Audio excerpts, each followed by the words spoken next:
And hello, everybody. What is up? Welcome to Xbox Ultimate Podcast. This is episode number 178. Yeah, we're getting up there, guys. We're getting pretty old now Woo-hoo. in the podcasting world, I think. 22 episodes until 200. And there's actual news now today, kind of. I mean, this is rumor mill stuff, salt stuff, but seems more legitimate than not, especially now with some of the language that's being used by some respected insiders and stuff. You see, there's three of us right here, right now. Pong's gonna be joining in a few minutes. He just hit me up. But let's go ahead and say hello to the panel, and so we can get things kind of kicked off here because there is some cool stuff to talk about. And chat, thank you all for being here. And appreciate each and every one of you every single week that tunes into the channel. But hey, Fuzz, what's up, man? How you doing, bro? Are you freezing on me? I'm doing great. Glad to be here with you guys. Man, just seeing these leaks about the PS5 Pro and what it's going to do. It's going to stop world hunger and cure cancer and save all the puppies. It's Oh, it's the next best thing to sliced bread. But yeah, I'm sure we'll get into it. Man, just been gaming a bit as far as still playing my GT7, still playing Horizon 5. Um, Undisputed on PC. Already created my characters for Dragon's Dogma 2.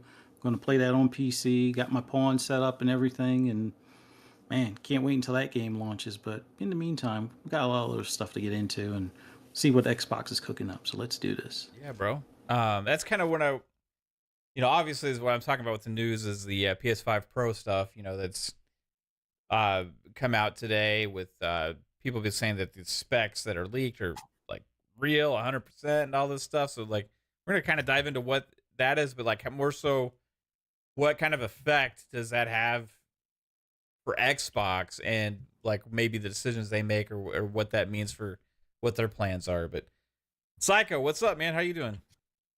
I am doing fantastic, guys.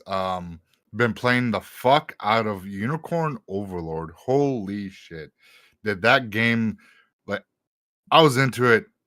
I liked the demo, but really getting into it on finding new characters, finding multiple ways of just really slaughtering the enemies, and just really great fun tactical game. And it's right now it's my game of the year. I'm just loving it. I can't put it down. I can't stop playing it. um I played a little bit of a game. um I can say the name of it, right? I don't think I won't get in trouble. Thank you. Yeah, I mean there's a So lot of people checking that one out right now, so I think yeah, you're okay. so playing just played a little bit of Towerborn. um and it's Towerborn. So that's all I can say because we're not allowed to talk about it. But Yeah. yeah, having some fun. Again, loving Unicorn Overlord. If you guys love tactical RPGs, go pick up that game 100%. If you're not sure, play the demo, and you can pick up right where you left off from the demo. Yeah. So definitely worth a check. But yeah, great. A lot of news out there about some over specs and some shit that's been going on lately. Some over Definitely specs. over specs. Over specs. I like it. You Shout, like that? yeah, I want to shout out to chat real quick. Shout out to Beer Baron. What's up, C mayonnaise on point for sandwiches? Is that you see money with the mayo? Mustard for life, brother. Let's go. I'm gonna change the name to Mustard Mav, I think, on Twitter. See how that goes over. So shout out to Boss Mod, Lethal Pop. What's up, Chris Jones, C Unit? How's it going? Nikolai, how's it going? Ryu Art Gaming. Then there's C Mustard on point for foodies. I'm getting so confused right now. Is that the same? Is it the same account? That's Like that's probably C Money. Who's who? I'm getting so confused. Because CM is C money, I thinking. That's my thought there. But Right. Well, I know he hates mustard, so I don't know if he would do mustard for his name. He would do the mayo. Sub game adaptation newscast. How's it going, John? 9071 Caper Grant. How's it going? Shout out to Moggs. Arthur One Acute Perspective. Let's see. I don't want to miss anybody. Polly Baba, Sanchez, MTZ Gaming, Coach Hooded Canuck, Jeremy Lazon, if I said that right. Says I don't think the Xbox need to respond to the PS5 Pro. Just work on the next gen hardware and release it before PS6. Yeah, we're gonna have some discussions about some of that stuff.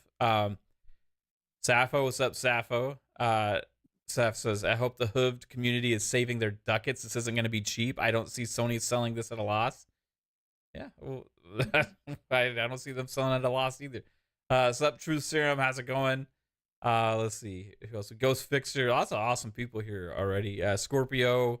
Shout out to Magnum. Zach Riley, how's it going? Niturnal. And then Bold Alpha Wolfpack. Shout out to you, always delivering the goods early on in the show with the 5 gifteds. Choo motherfuckers, and appreciate you, Bold Alpha Wolfpack. You're absolutely awesome, dude. Damn good 75. What's up? And then Dale Almano 77 says I'll catch the show tomorrow. He was first in the chat. Damn good 75 said the Series X is just fine. Games are coming from first party studios. Sony needs a Pro because they cheap it out on trash PS5 RDNA 1.5. That's like podcasting conversation from like 3 years ago, man. It's great. It's a throwback. RDNA, remember that? Every podcast like RDNA 2, RDNA 3, or RDNA 13, or whatever the fuck, you know? Those every week, man. It's like, well, what is PlayStation's RDNA? Like, well, they don't actually have RDNA. I never understood any of that shit, just to be honest with you. But it's 1.5. ultimately, did it ever fucking even matter this in like the last 3 or 4 years? Well, I just being honest. Like, have we ever looked at a PlayStation game versus an Xbox game and be like, you know, that RDNA difference is really that was that's such a massive RDNA thing here, you know. If only Xbox was RDNA 5 and PlayStation was RDNA, like,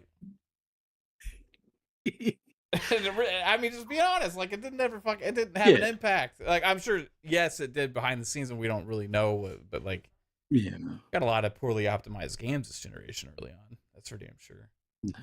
No, I think Hellblade will be one of the first games that really shows us the difference with the RDNA 2 or newer.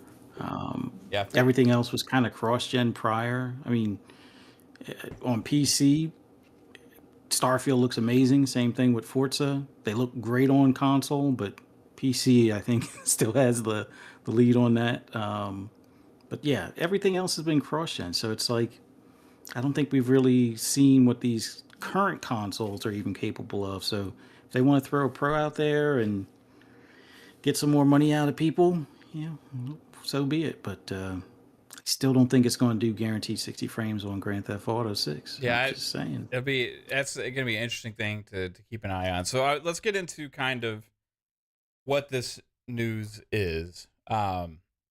So this came from Insider Gaming today. And Tom Henderson, who's one of the insiders that has credible information a lot. They've leaked games in the past. They've leaked crazy information in the past. And a lot of things end up being true. And they are very concrete about this. I mean, in fact, the headline says PS5 Pro specs leak are real. Releasing holiday 2024. That's not usually something you see like on a rumor mill thing, like this is real, it's like, hey, grain of salt or whatever, but they're absolutely trying to claim that this is 100%. So just roll with that. And I'm still going to take a grain of salt on everything, especially this year. this year I've lost a lot of faith in a lot of inside stuff, but I think this one is probably more legitimate. Says Insider Gaming can confirm that the leaked PS5 Pro specs leaked earlier today are real, and the PlayStation 5 is still tentatively targeting a 2024 holiday release. Speaking with sources who wish to remain anonymous because they were not authorized to talk about company plans, we can confirm that the leaked documentation from the YouTube channel Moore's Law is Dead is real. I haven't seen this YouTube channel or watched the video. I've just read the You're article lucky. here. Yeah. Am I? Is it like a boring Yeah. thing?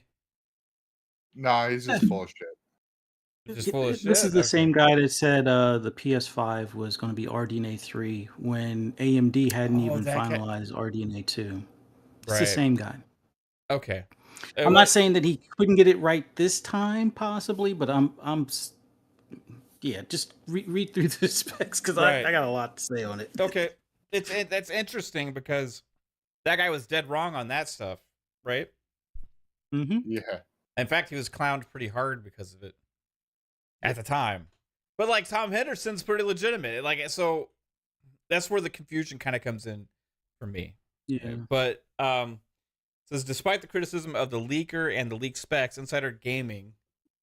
So he's acknowledging that the credibility of the leaker and the leaked specs, Insider Gaming can confirm that the documentation leaked is from a PlayStation developer portal, which was sent out this week to a wider band of third-party developers. So the documentation leaked from a PlayStation developer portal, which was sent out this week to third-party devs. In early 2023, I reported to Key to Gaming that the PS5 Pro is under the code name Trinity and will be targeting improved and consistent FPS at 4K resolution, a new performance mode for 8K resolution, and accelerated ray tracing. In addition, it was reported that Trinity will have 30 WGP and 18,000 MTS memory. Whatever the fuck that means, I don't know what that means to me. I'm sure you guys do. I'm not a tech guy. So, today's leaked documents also confirmed. Saying confirmed. The PS5 Pro will have rendering 45% faster than PS5. I thought nothing could be faster than that SSD. But apparently, this renders 45% faster. 2 to 3 back in time. Yeah. 2 to 3 times ray tracing. Times 4 in some cases. I'm just going to say, like, that's a weird thing to say. Like, ray tracing doesn't really have, like, a multiplicative aspect to it. It's more features that you turn on and off. And some games are able to have more ray tracing built in. Like, but, like, I don't know how you have, like, a multiplier of ray tracing here, like 4 times ray tracing. That seems like a little sus, just saying from my perspective. Yeah. I don't know if that's used in the industry. Like, it has 4 times ray tracing. It's not like resolution where it's like actually like there's a number there. You know what I mean? That you can like quantify. You know what I mean? It's not like bits from back in the day, like here's 16-bit versus 32-bit, or it's not like anything that's quantifiable by a number. So a multiplicative in that essence is kind of like doesn't mean anything. So it's a little weird statement. Anyway, just saying. 33.5 teraflops. How many teraflops is the current PS5? Anybody know? I think it's like 9 or 10 or something like that. Yeah. It's like 8.5, 10-ish. It all depends on if it's CPU heavy or if it's using GPU. So it varies. That's the whole variable with PlayStation, as Xbox is locked. Right. PSSR, upscaling anti-aliasing solution. So yeah, that's like their FSR. Right. Like so AMD's FSR. PlayStation Spectral Super Resolution upscaling. So they're basically making because they're not. Well, I mean, they use AMD, don't they? Or no? I mean, they use AMD. Yeah, they do. So why don't they just use like FSR? They're doing like Apple and naming things on their own. Just making. I don't want to curse, but it's like they're just making stuff up, kind of thing. I mean, not this, but Apple likes to call things that other people would just call, high resolution or HD or something like that, and they'll be like, oh, it's the spectral plasma screen, or retina screen, like for the phones and the Right. iPads. Retina was not a real thing. They called it Retina because they wanted to make it seem like it was better than HD or better than 4K or something to that effect. So it's kind of similar naming convention. Oh, let's just make stuff up and be unique because it'll seem like it's better. Yeah, because it's like how PlayStation used. That's why like people were because Xbox was using like FSR tier, oh not FSR, VRS tier 2, and PlayStation doesn't have that because they're utilizing custom implementation of whatever their custom CPU GPU that they're using to offload some of this work, so they can name something to their liking, like Fuzzy was saying, because they are using a customization of already used tech, and they just name it something else. That's all it fucking Right. is. It's Okay. like, Support for resolutions up to 8K is planned for future SDK version. I thought that was already a thing. It's supposed to be Didn't they on the because it says boxes? 8K on the Didn't say box. right. So what Yeah. the fuck? Like, what does this even mean? I don't understand. Like, Well, why we really mean it this time. It'll be able to put out 8K. and who cares?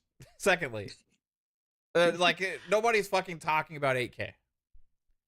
We'll say The 1,500 people that have 8K TVs out there, they'll enjoy it if they're into gaming. That is, Yeah, I mean, I'm pretty sure there's a good bit that are, but yeah, like very few, very few people have an 8K TV or even care to own an 8K TV. Like, if you buy a new TV right now, you're probably buying a 4K TV, right? Yeah. Like, because the 8K TV is just astronomically expensive, and there's no content that supports it. So what the fuck is the point, correct. right? Like, I'm just saying, like, few channels. the 8K thing, it's just kind of ridiculous to even say it here again, because it was already a thing at the beginning of this generation that both console manufacturers like kind of said supports 8K. The only thing 8K really utilizes is the only time you want to have 8K is if you have a really big fucking TV, and 8K, because how high the pixel count is, it'll give a crisper image with a bigger screen. That's where that really plays. So if you got a 125-inch TV, 8K is where to go. But again, who the fuck is making content? The only game that uses anything above 4K was Ori, and that was on Xbox. And that was at 6K. There was that other game that was like kind of blocky as well. Yeah, I forget the remember. name. What was it? It's like a little guy. Yeah, it was like you were on vacation going from island to island and stuff. It was some sort of weird name. Yeah. Is it Escapist? No, it's Phil Spencer was playing it. The Tourist. The Tourist. There you go. Yeah, The Tourist. Yeah, it was like 8K or something like that. Yeah. Yay! Like, that's a game nobody would ever fucking care to even like. If you made that 900p, I'd be like, I can't tell the fucking difference. Like, those blocks look so real. Right. They don't have any pixels that I can detect. Yeah, it's just interesting. Custom machine learning architecture. Something we already had on the Xbox Series X from the start, right? And then here's where a lot of people are talking about AI accelerator supporting 300 TOPS of 8-bit computation. Is that tops? Is that how, like you say? Because I would have thought it said teraflops, but it says tops. So 300 tops of 8-bit computation per 67 teraflops of 16-bit floating point. That's completely foreign language to me. I don't understand what that means whatsoever. But it sounds like it's CPU enhancement to me, basically. It's like additional hardware. Like I've talked about this for potentially for the future Xbox, where they'll have an NPU or neural processing unit. That separate AI chip will work to help push the resolution above and beyond what Mhm. you can get from things like DLSS or FSR. Mhm. So you know how like AI can take text and turn it into images? Well, the AI will take a current image and give it even more depth and detail. So let's Correct. say you were playing an 8-bit game from the old, Super Nintendo days, or actually the regular Nintendo. Um, it would probably make it look like it's a current gen, 1440p type game, by turning those pixelated characters into like looking like real characters. Now it's not Mhm. quite there yet. Like AI is still making, Will Smith eat spaghetti as a well. Now they've gone from the Will Smith eating spaghetti to like the one lady walking through like downtown Tokyo or something like that. But this will be kind of along those lines to make something that's, let's say, 1080p look like it was originally sourced in 4K or better, and Yeah. add more depth and detail. Okay. That's the best to kind of the best way to look at it. So this is something Yeah. I want the Switch to have. Yes, if But will not have. it's something the Switch should have, with considering that they're still Right. using Nvidia, and if the Switch 2 doesn't do DLSS out of the box, that's a big L for Nintendo. Yeah. Although their current customer base probably doesn't care, but their potential customer base, somebody like myself, or just about anybody that's a fan of like these portable or handhelds, like the Steam Deck or ROG Ally and stuff, that would make the Nintendo even that much more, of a desirable item than what it already is, considering. Yeah. Whew. There's a lot. There's more to read here, but before that, we got to get to some super chats. But also, first, I have to say, hi, Pong Soul. How are you doing, man? I'm here. I'm alive. So that's better than the other Yeah. way. So yeah, anyways, sorry I'm late. Everybody. Real life doesn't take timeouts to go podcast. So anyways, but I'm happy to be here. Great to see you, brothers. Again, sorry to be late. But yeah, happy Friday, everybody. I hope everybody's having a good one. And I'm assuming we are talking about the PS5 Pro and what that means, correct? Is that what we're Yeah, on we're kind of. I'm breaking down right now the report, and then we're gonna dive into what that means. Kind of. First off, like, do we think it's real? Do we like? What do we think Mhm. about the whole thing? And then what does it mean for Xbox? And what are assumptions of what they're gonna do and how it's gonna impact things? So Okay. Perfect. that's basically Perfect. what we're gonna talk I'm about. caught up. Yeah. Let's go. Yeah, Um, because there's nothing else. Yeah, thanks for being here, though, man. I appreciate it. Yeah, I know of you got course. stuff going on. Yeah. Alvin, $5 super chat. Appreciate you. Says, haven't used my PS5 since Final Fantasy 16 and not planning to this year. No games. I think I'll trade it in now, then buy the Pro once Ghost 2 is out. Am I crazy? No? No. No? If you ain't playing it and you want to go ahead and do that, get your money and put it towards PS5 Pro later, go for it, bro. Absolutely go for it. It doesn't sound like a bad decision at all, especially this year. And I don't. And you got a PC, Alvin. I know you do, right? So Helldivers is right now, and Stellar Blade are both launching on PC, I believe, right? Stellar No, Blade. Stellar Blade is Blade's not still confirmed. question. Oh, I It's thought still Stellar confirmed. Blade was coming to PC. Nope, not confirmed. It was originally announced for PC, but the only thing they've talked about since Sony got involved was the PlayStation 5 version. That's right. Said nothing Okay. about Well, PC. if you don't care about Stellar Blade, then you can just play Helldivers on PC, and you're good. Anyway, all right. So also, Jay Rembert hit us with a $5 super chat. Says, I feel like Microsoft dropped the ball by sharing games that are not MMOs. Now, if there's a Series Pro, there'll be no excitement for it. I hope I'm wrong. Yeah, we'll have to wait and see what's going on with Xbox here. That's going to be an interesting conversation because we do know one thing is that they have more hardware to announce this holiday. What does that mean? Don't know. At least maybe the slim or the discless Series X, but beyond that, don't know. Yeah, so let me get to more of this report. Says Insider Gaming, who is also, we just ran through the specs, Pong. And did you see Yep. those earlier? I'm sure you did, right? I did. I did. All right. Yes. So Insider Gaming, who has also shared documentation for the developer portal under the condition that it's not shared publicly or privately, can also confirm that dev kits have been available to first-party studios since September 2023, third-party since January 2024, and from spring 2024, test kits will also be available, which will be identical to the final product. Insider Gaming understands that the PS5 Pro is currently aiming for a tentative holiday 2024 release, but the date could be changed to the lack of first-party games released on the PlayStation 5 this year. What do you think of the PS5 Pro? Let us know in the comments below. Check out Insider Gaming, Tom Henderson's website. Let them know what you think over there, and we're going to talk about it right here, right now. So, first off, how believable is this? I know we've already talked about it before. Tom Henderson's been one of the main ones leaking the PS5 Pro for, I think, so over a year almost already. Yeah. Yeah. And so it would make sense where he's doubling down on his original rumor. And this information seems to kind of coincide with that. It is kind of awkward, kind of how they said in there, basically a year where there's not really any big first-party games. You know, they have some second-party type third-party stuff that they funded, like Stellar Blade. You know, they had Helldivers, which also launched on PC. They have like MLB The Show, right, which is in Game Pass, like and everywhere as well. Like, so, like there's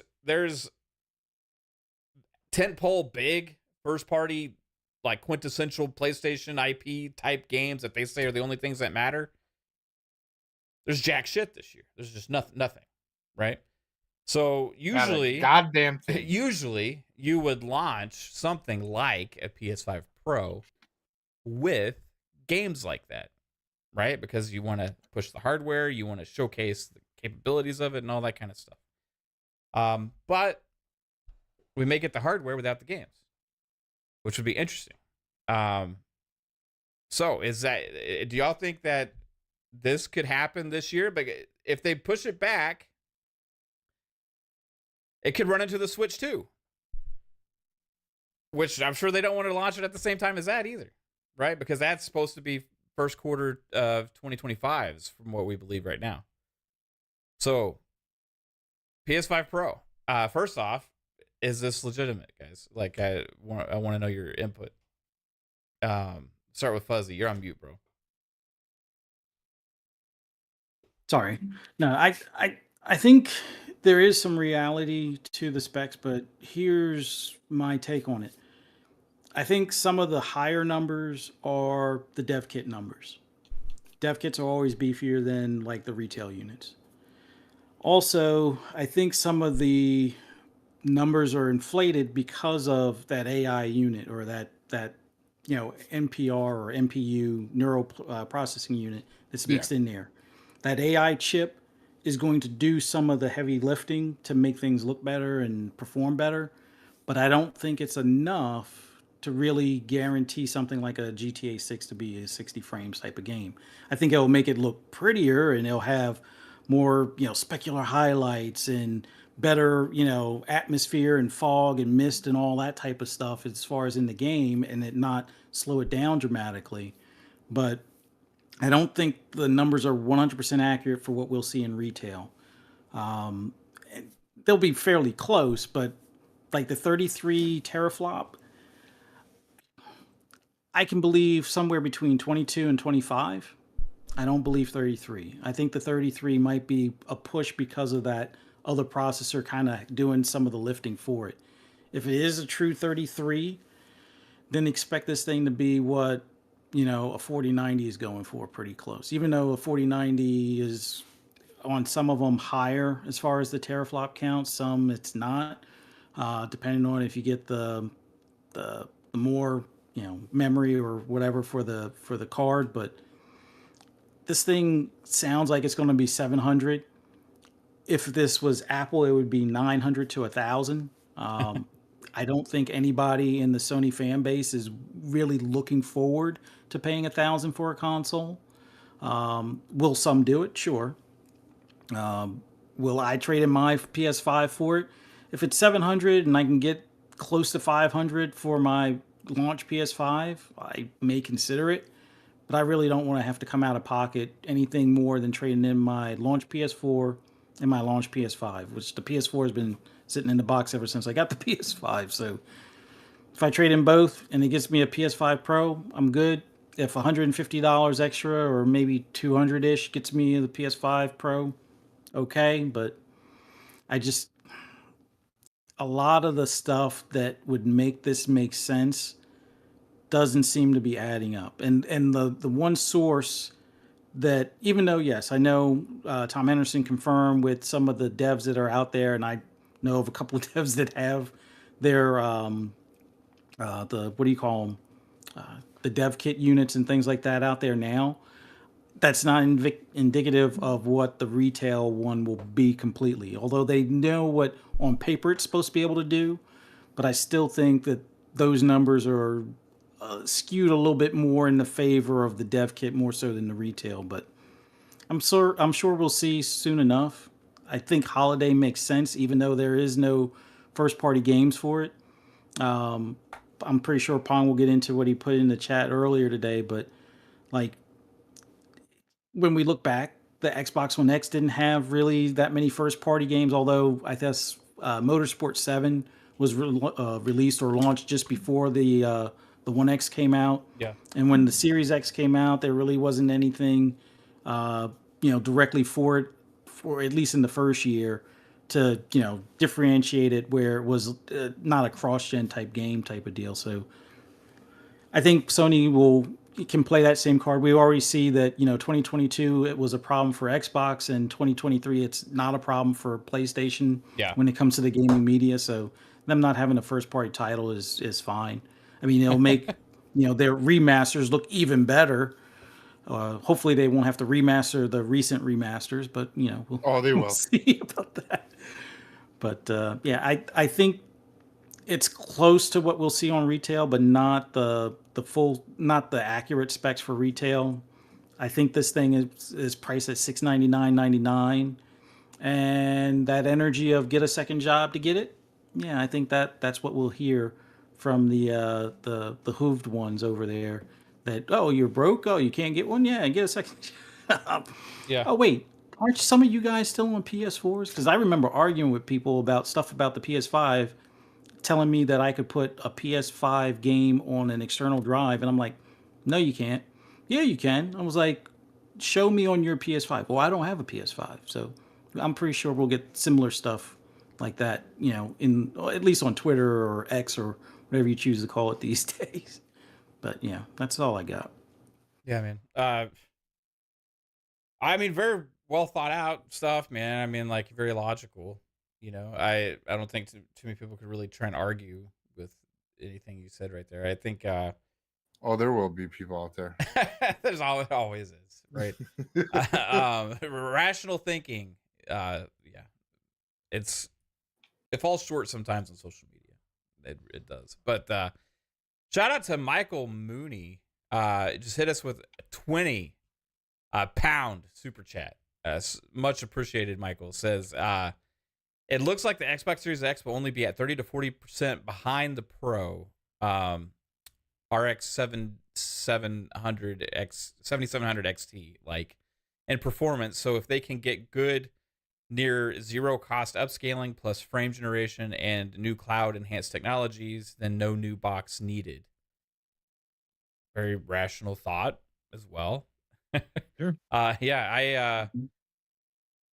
have my own opinions on some of this stuff. It's going to be interesting because there's stuff that I've been calling for and asking for a long time with these generations. And if this rumor's true, like, it kind of goes with something that I've wanted all along, right? Anyway, and we're going to talk about that, but we'll have to see.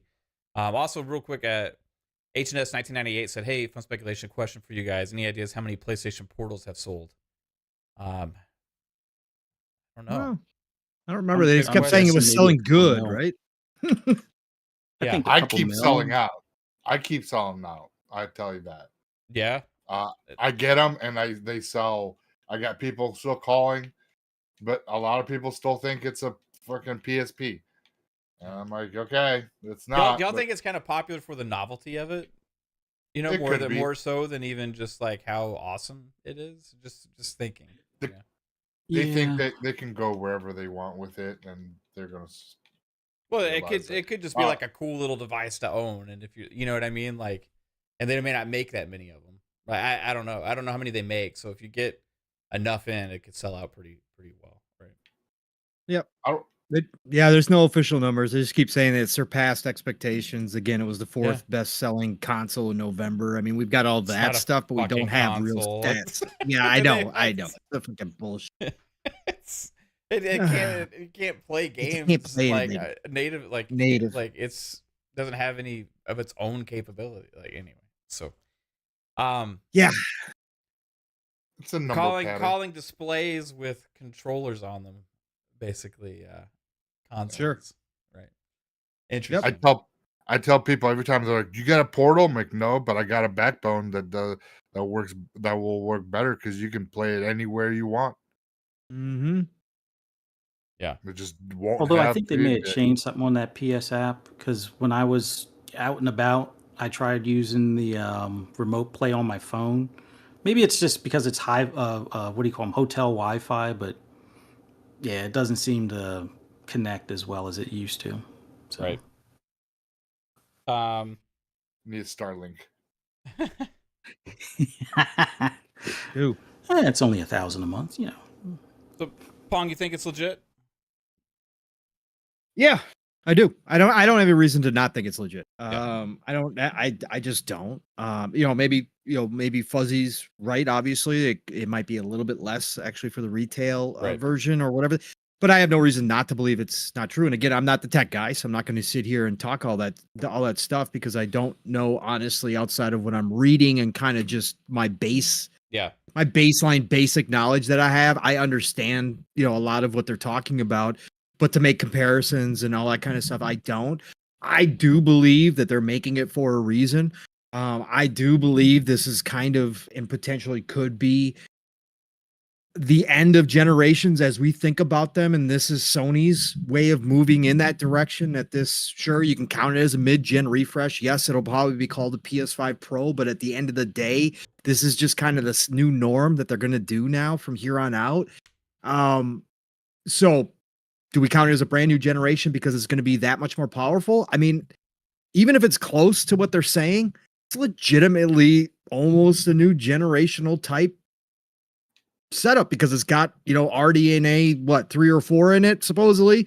So that's a leap PC side of things. They're leaping a whole card. If you want to, go by what some people are saying, potentially it could be comparative to, they're leaping a card series. So that's a generation of card in PC terms. So, I guess technically they would be, obviously everything's going to be backwards compatible. I don't think they're going to change that up. Everything's going to work. But I definitely, again, Tom's been right about pretty much everything he says. He's not one of those guys that just runs with everything. He legitimately sources, and he's a legitimate journalist who does his homework. And he did his homework when he first announced it.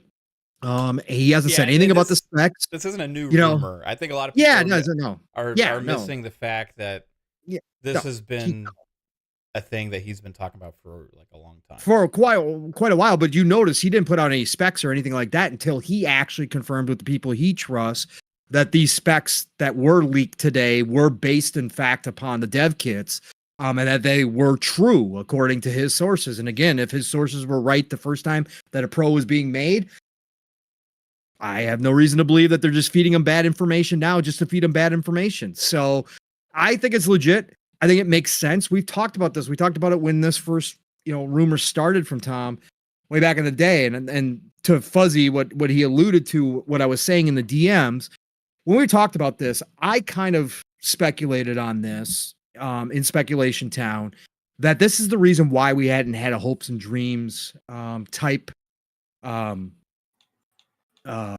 do I want to say? I'm just losing my words right now. Showcase. Yeah. Why we haven't had that big showcase from Sony. Now you could certainly say, well, because they didn't have anything to show. And you're going to be partially right about that. Like I do agree. Like there's been a lot of stuff, obviously with all the cancellations that we just talked about last night. With Sony canceling all these games as a service type games, a lot of resources and time and teams were going into those games. And so some of those games would have been being shown, maybe even being ready to be launched this year, but they've been canceled. So yeah, they maybe didn't have stuff to show, but I think they've been holding back.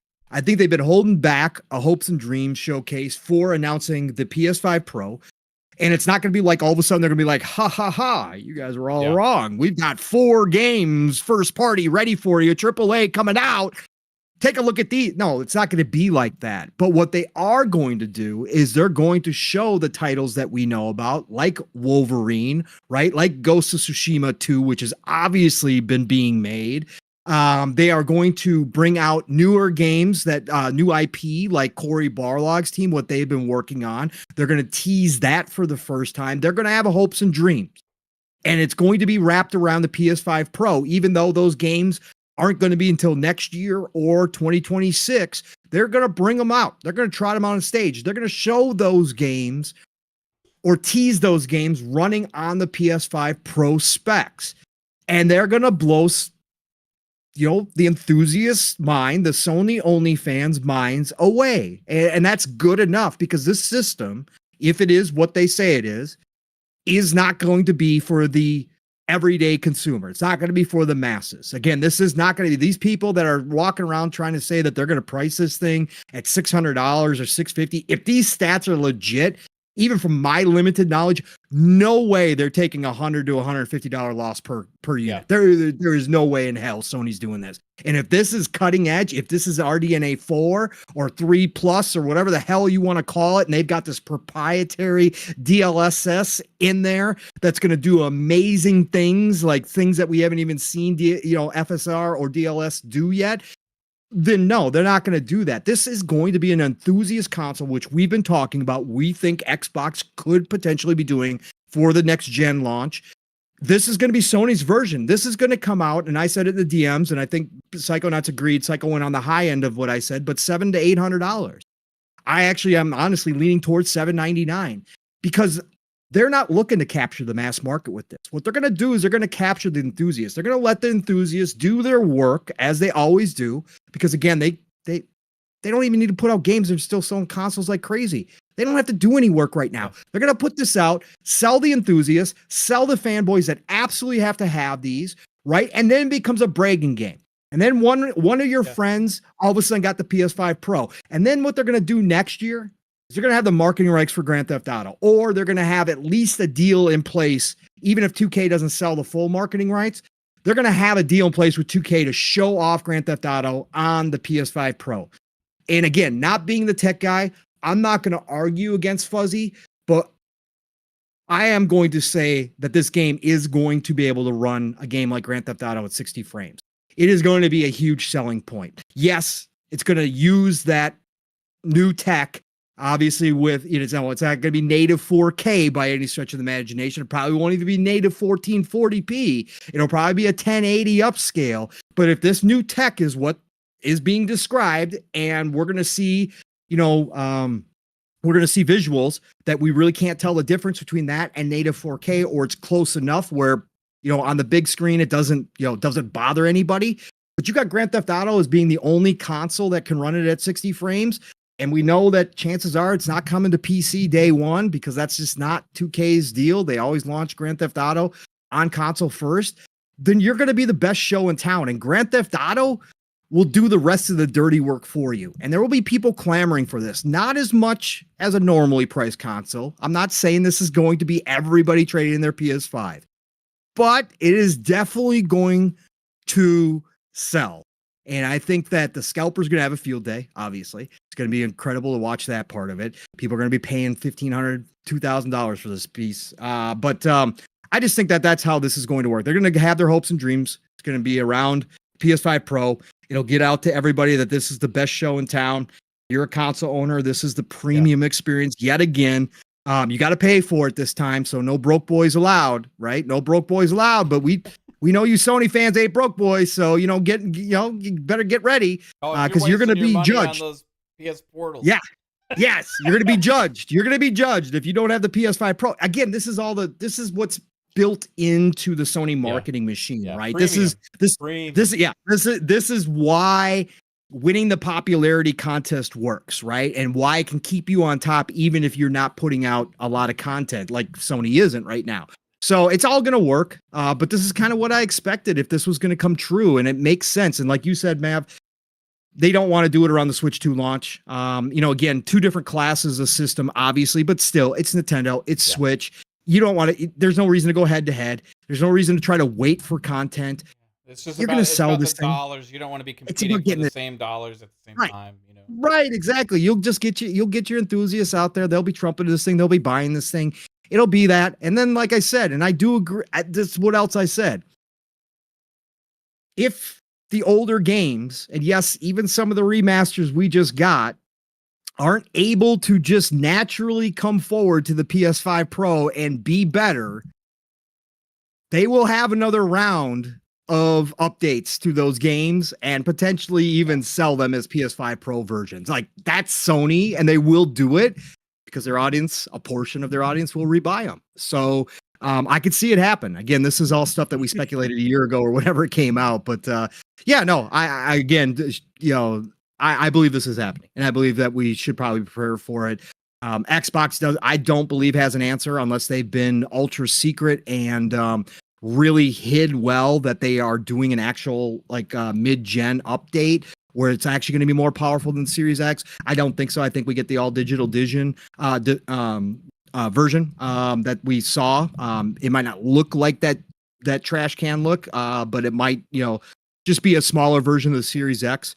I think that's all we're getting from Xbox. Now, I'm still standing on the ground that they start their next gen early. And that will be obviously more powerful than what the PS5 Pro is. And they'll take their leap there. They'll give Sony the 2 years. They'll give Sony the GTA advantage, which is going to be massive, but they don't care. Well, 2026. Yeah. So if they launch it this holiday, I think Xbox's holiday 2026. Yeah. So 2 years, they'll give it to them. Again, they're not focused on the console market. It is what it is to them, right? They kind of wave the white flag there. So you can't be in reactionary mode. You have to move forward with your plan. And if your plan is to leapfrog everybody and, as Sarah Bond claimed they're trying to do, and you're going to go in a totally different direction anyways, potentially, as we've discussed, then you just stay the course, man. You let it play out.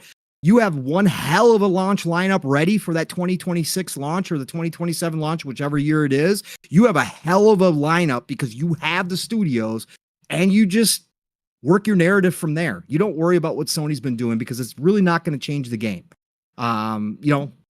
Maybe you lose some console sales, obviously. Maybe some more people buy PlayStations. But at this point, again, if you're not counting those console sales like you used to and you really don't care about that war anymore, you let them do their thing. And you worry about yourself and just knock it out of the park when it's your turn.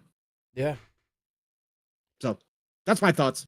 We'll see. It's going to be fun. Yeah, it's 2 years. Like I said, it's lining up, man. We talked. I agree. We talked about this. The console for the next 3 years, we get a console launch for the next 3 years from each of the three big boys. Oh, that's gonna be fun as shit. It's fun. Hardware, man. Is it something fun about hardware launches? Even if it's like there is incremental upgrades or whatever, new models, new versions. You just fucking gotta love it, man. It's like exciting. See new toys to play with. Yeah, Bold Alpha and Xbox will get the dev kits. Sony's not going to withhold the dev kits like they threatened to. So it will give Xbox an advantage to have them. But I think Sony at the same time realizes that Xbox is moving differently. So they really don't care at this point right now. They're not going to give a shit. They'll give them the dev kits and Xbox will see what they're doing. It's just going to be funny that potentially Call of Duty as a first party Xbox title may not run the best on an Xbox console for a while. It's going to be the best on a PS5 Pro. That's a possibility. It's going to be weird, but what else is new? This whole generation is turning out weird. So, hey, let's keep it going. Whatever. Yeah. Even just saying that. It's crazy. I know. And PlayStation is thrilled to death. They signed that deal with Xbox now, right? That's what they are. About. Yeah, they're so happy about it. Psycho, is it real? Is this leak real? It's real to a point, but it's to me, I feel that we're getting dev specs 100%. I think a lot of it, as like Fuzzy mentioned earlier, is bloated specs to kind of get people excited again. And why not let Sony hasn't been. There's been a lot of turmoil with Sony right now. There's been a lot of with the layoffs, with all the cancellation of games. All that gets fucking put to the wayside when you announce a mega console. And like Pong said, you sell the hopes and dreams. People won't give a fuck who got laid off 2 weeks ago because they're getting that premium experience that they can play these games at a higher fidelity, a higher frame rate, and they just don't care. That's fine because at the end of the day- Psycho, real quick, when you Yeah. and Fuzzy talk about it not being the same, I mean, what are we talking about though? Like a 10% difference? Do you think like 10% less power? Like I 30 think- flops versus 33 flops? I mean, are we going to talk like 20%? I mean, how big a difference could there potentially be? I don't think saying like around a 30% difference. 30% difference would be significant. So I will give that. Okay. Yeah, because if we're talking like 10%, I'm like, whatever. You were saying like 22, right, Fuzz, is what Yeah. you think would Yeah. be? Okay. I didn't hear that part. 22 Sorry, and Fuzz. 25. Okay. It's- I didn't hear you say that. I Sorry, man. think- Okay. I think that chip will kind of carry it so it performs Yeah. like a 33, but Right. I don't think it'll be actually 33. Okay. That's fair enough. because to get to that level, AMD isn't even at that level. Let's be clear. I'm not knocking AMD on the CPU side, but on the GPU side, they're not at that level. They're No. not. Yeah, even for like So- a XTX 7900 XTX right now is like, I don't know what you could get. I don't know flop wise, T flop wise. What is like a 7900 XTX with like good CPU and all I think that it's stuff? Dude, 25. I think I 20. don't know. It's like 20. I was under the 25. impression it was in the low 20s, but let's see. Yeah. I'm not a Because I'm not a a teraflop 4090. mathematician. I don't know. Yeah, a 4090 is like 38. From where Yeah. I was looking up, yeah. Well, So I I think- would say the AMD's probably in the low 30s at least then compared No. to no. Oh God, no. But No, Nvidia is that they're- much better than AMD as far as performance. It's DLSS. yeah. almost a generation right now. Like Yeah. it's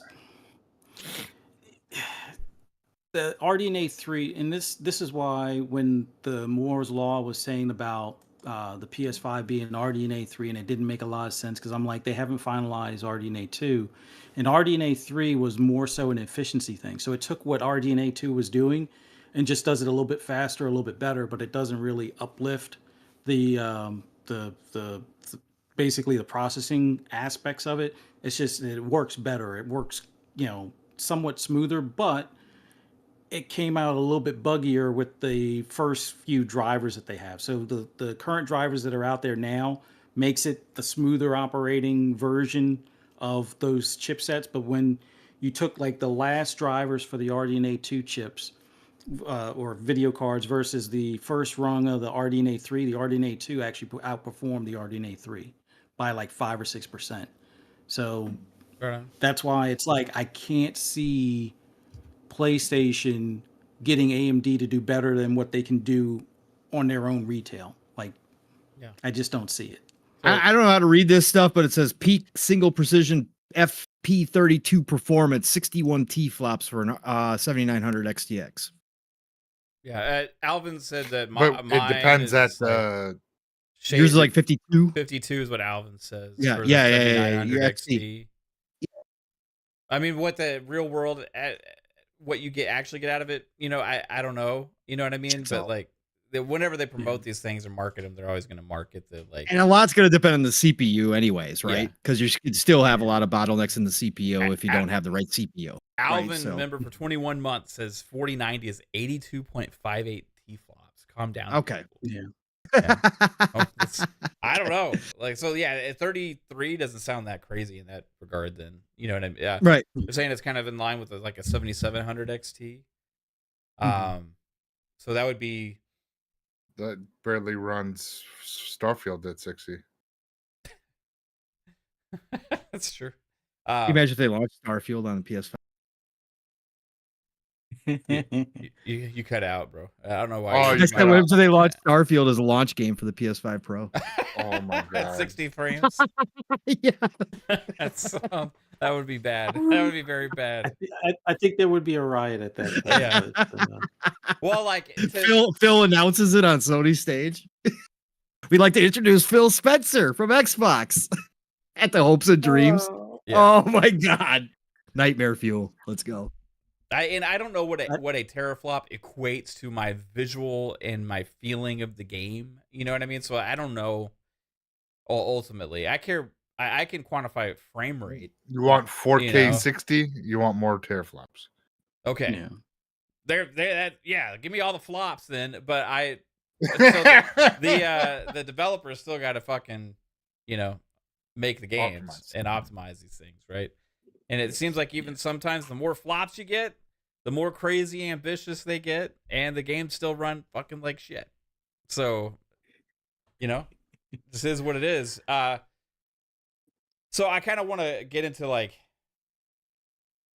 the price, right? If this is legitimate, like if it's like a 7700 XT or whatever, and it's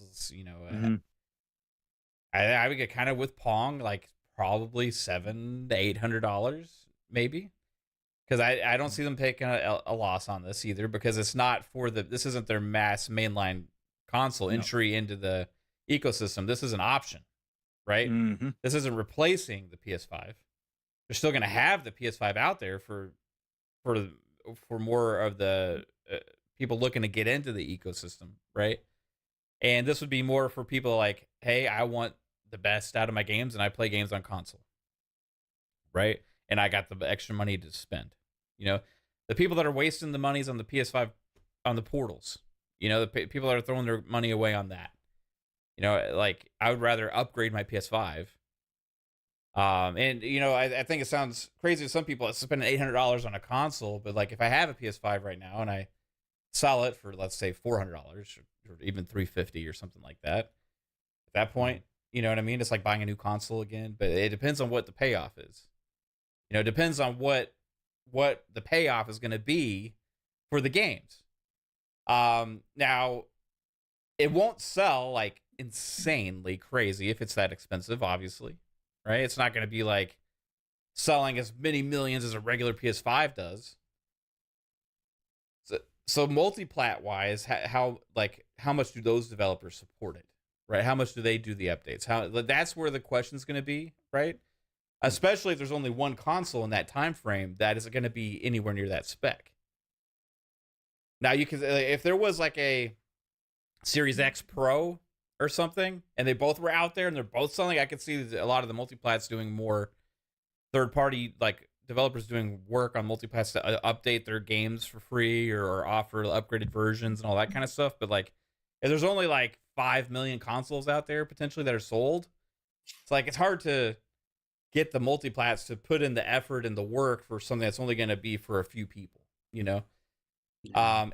So that's the catch, right? So I think more so it's going to be a marketing device to showcase those first party games, right? And the new multiplats that come out, right? Because the new multiplats that come out, like Pong was talking about, like a GTA or whatever, those will be able to take advantage of it. And there's going to be a lot of big ones in the next couple of years. So, and it's going to be interesting, I got to say, like, if Xbox and they do end up putting more games on PlayStation and stuff like that going forward after the initial 4, it'll be interesting to see what they do with the performance on those games on a more powerful device that's not an Xbox. And they can justify it saying, we're putting the work in ready as soon as our next Xbox is out. The Xbox gamers are going to get these features and all that kind of stuff. That are going to do updates on PC to coincide and all these kind of things as well, right? It's not going to go over well with Xbox gamers, I don't think, if that happens, right? If that Starfield situation, like Pong said, ended up coming about in the future. Or like, let's say Sea of Thieves has like this crazy new ray tracing update that's on PC and PS5 only, and it's like, wow, it changes the way Sea of Thieves looks forever. You know what I mean? Stuff like that, and it's like not on the Xbox consoles. I don't think it'll go over well for a lot of Xbox fans. I don't know if that's necessarily going to happen or not, but there's a realm of possibility now, right? I, for one, think that these rumors are more legitimate than fake, right? Like, I'm not a tech guy, so I don't understand all the floppies and all that shit, right? However, I know that Tom Henderson's been talking about this for over a year, so this isn't just from random, like, hey, all of a sudden, let's prop Sony up. Talk about hardware because of Sony. Like, this is slow news. I think this is like been an ongoing discussion. So the other argument is, why do it without any games? I think it is stupid as well, right? But everything that Sony has done this generation doesn't make any fucking sense anyway. So why start now, right? So, and now also you look at, well, if they were to wait until they had more games, like they talked about the 2025 first quarter when they have another maybe potential tentpole type game, then you're running into the Switch too, potentially. And then at that point, it's like, well, you're fighting for the same dollar. So I think it makes more sense potentially to maybe go ahead and launch it this holiday, like the rumors suggest, have that, and then hope that some of these multi-plat games that are going to be launching around that time and after will be able to take advantage of it. And that's going to be enough marketing for you to promote. Right. And maybe they make deals with some of those companies to like make sure they take advantage of it and market it for like trailers and all that kind of stuff. I could completely see that. I do think we get the hopes and dreams type showcase this year. If that's true, with the PS5 Pro showcasing those 2025 type PlayStation games and going forward about like the future of PlayStation and their first party lineup. And at that point, that'll also be selling it. And I don't know how long this generation lasts for PlayStation. I think it keeps going at that point. And like Pong said, it's like the end of the traditional generation cycle. Maybe they just do a new updated console every 4 years. It very well could be. Now, the catch will be, what does Xbox do? Right? And we heard Sarah Bond at the Xbox Business Update Event 2024 podcast on the official Xbox podcast say they're going to make the biggest leap ever for a generation. That is bold words to say at any point in time, right? That's bold, right? And they also said there's going to be new hardware announced this holiday. They didn't say what hardware. There's a lot of speculation about controllers, obviously. Maybe a handheld. Maybe they're doing the Series X diskless version. That's like a cheaper version of the Series X without a disk drive. And all of that stuff, right? So I wonder, though, what that 2 years, if they do 2026, like the rumors suggest, and it is holiday 2026, what is that 2 years like for Xbox when every multi-plat game that comes out in that time frame potentially is going to run and play better on a PlayStation? And that is going to be something crazy, because like what I care about, like for my console games, I want the best. And I am one of those enthusiasts. Right? So for me, if I see an $800 PlayStation come out and it plays GTA better, if it plays whatever other big games like that are better, and I want to play them on my couch, hanging out on the TV or in the media room or wherever, personally, I might make the decision to start playing those games on a PlayStation when I always would have on Xbox. So for me, this is where I wanted that like Xbox Pro, right? That I was like arguing for a while. I wanted that mid-gen type every 4 years type thing, you know, because I personally see the value in it for myself, you know. I would get it alone just for GT7 if they update GT7 and really go all balls to the walls with a huge GT7 update for that. I'd be like, hey, that'd be fucking worth it for me alone on that. Plus also maybe they do more with Ghost of Tsushima 2 potentially running on that thing. I think they could announce that, and like I'm going to be all for that shit. And there's so many other reasons why I would personally be excited and willing to pay the money of the difference between the PS5 and PS5 Pro. Right? I just think it would suck to have a world in 2 years where the disparity between all the multiplats could be that drastic between Xbox and PlayStation. And I personally think it would have been a mistake for Xbox to let that happen. What did Phil say years ago? That he always wanted to be at the head of the power narrative again in the consoles. And that's when he still believed in the console war. Yep. You know, 2 years is a long time, guys. it is. 2 years Lot in the has gaming changed. world is a long time.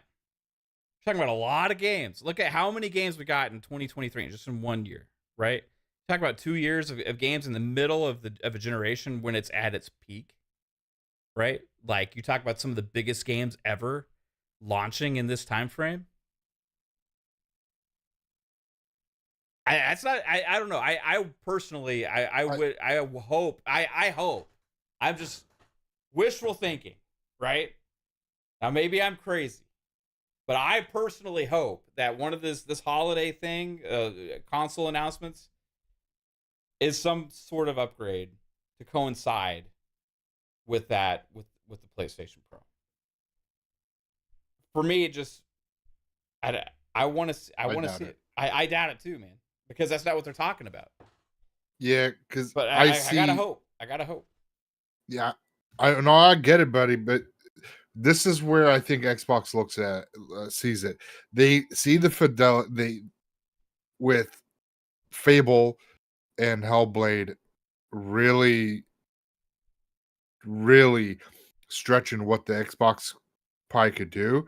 And when we see those games on current hardware, I think Xbox is going to be like, you guys are going to be fine for 2 years, because when we announce in 2025 the next gen Xbox in 2026, that narrative where where Sony is like the best, they'll have that for the 2025. Then everyone's going to start talking about what Xbox is doing. And if you want the power narrative, here is the box to get. And if it is a little pricey, let's say if Sony cuts back on the specs so they can keep it in the 700 ish market, and Xbox is like, fuck it, here we go, $900. It is the enthusiast. You're getting like this, and this, and people are gonna be like,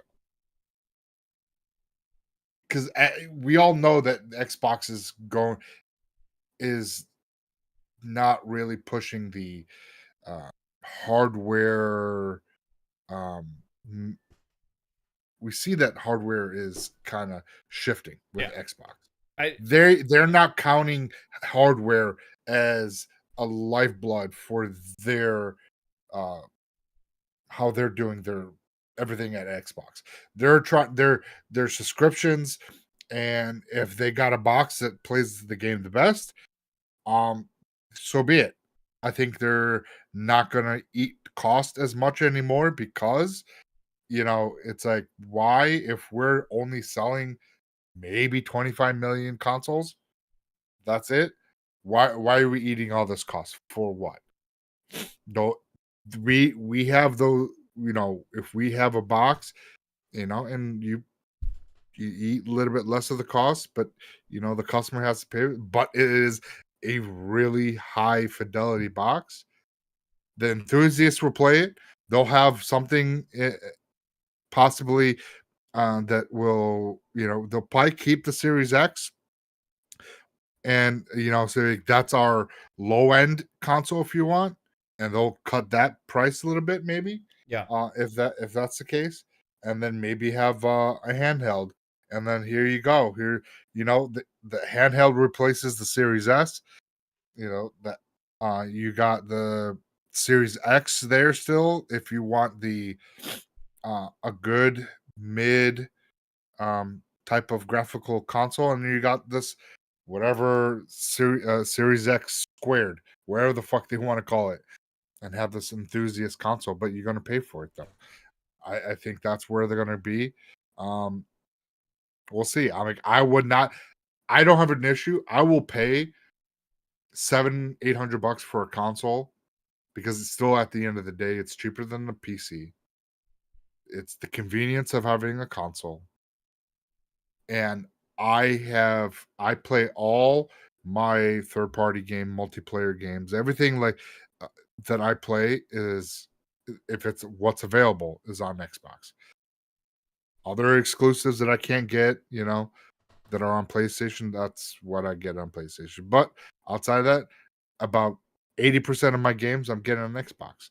And I'm going to stick on the ecosystem because it has a better infrastructure. It has better, the social network within Xbox is so much better with, Xbox now integrating Discord. There's just a lot of pros with Xbox for me that I'm okay. I'm not going nowhere, but it is what it is. Oh, as soon as the next gen Xbox drops, I'm getting those. Like, I'm gonna have one on every fucking TV in the house. Like, it's just what I'm gonna do.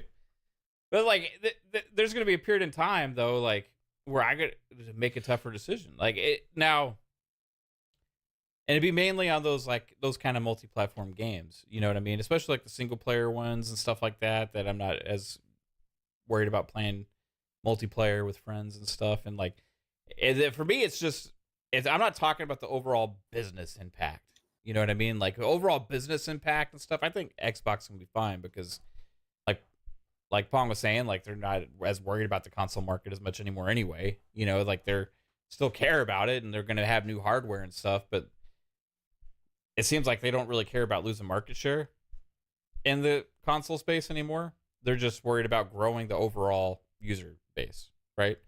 So in that sense, like I don't think this is going to have that huge of impact.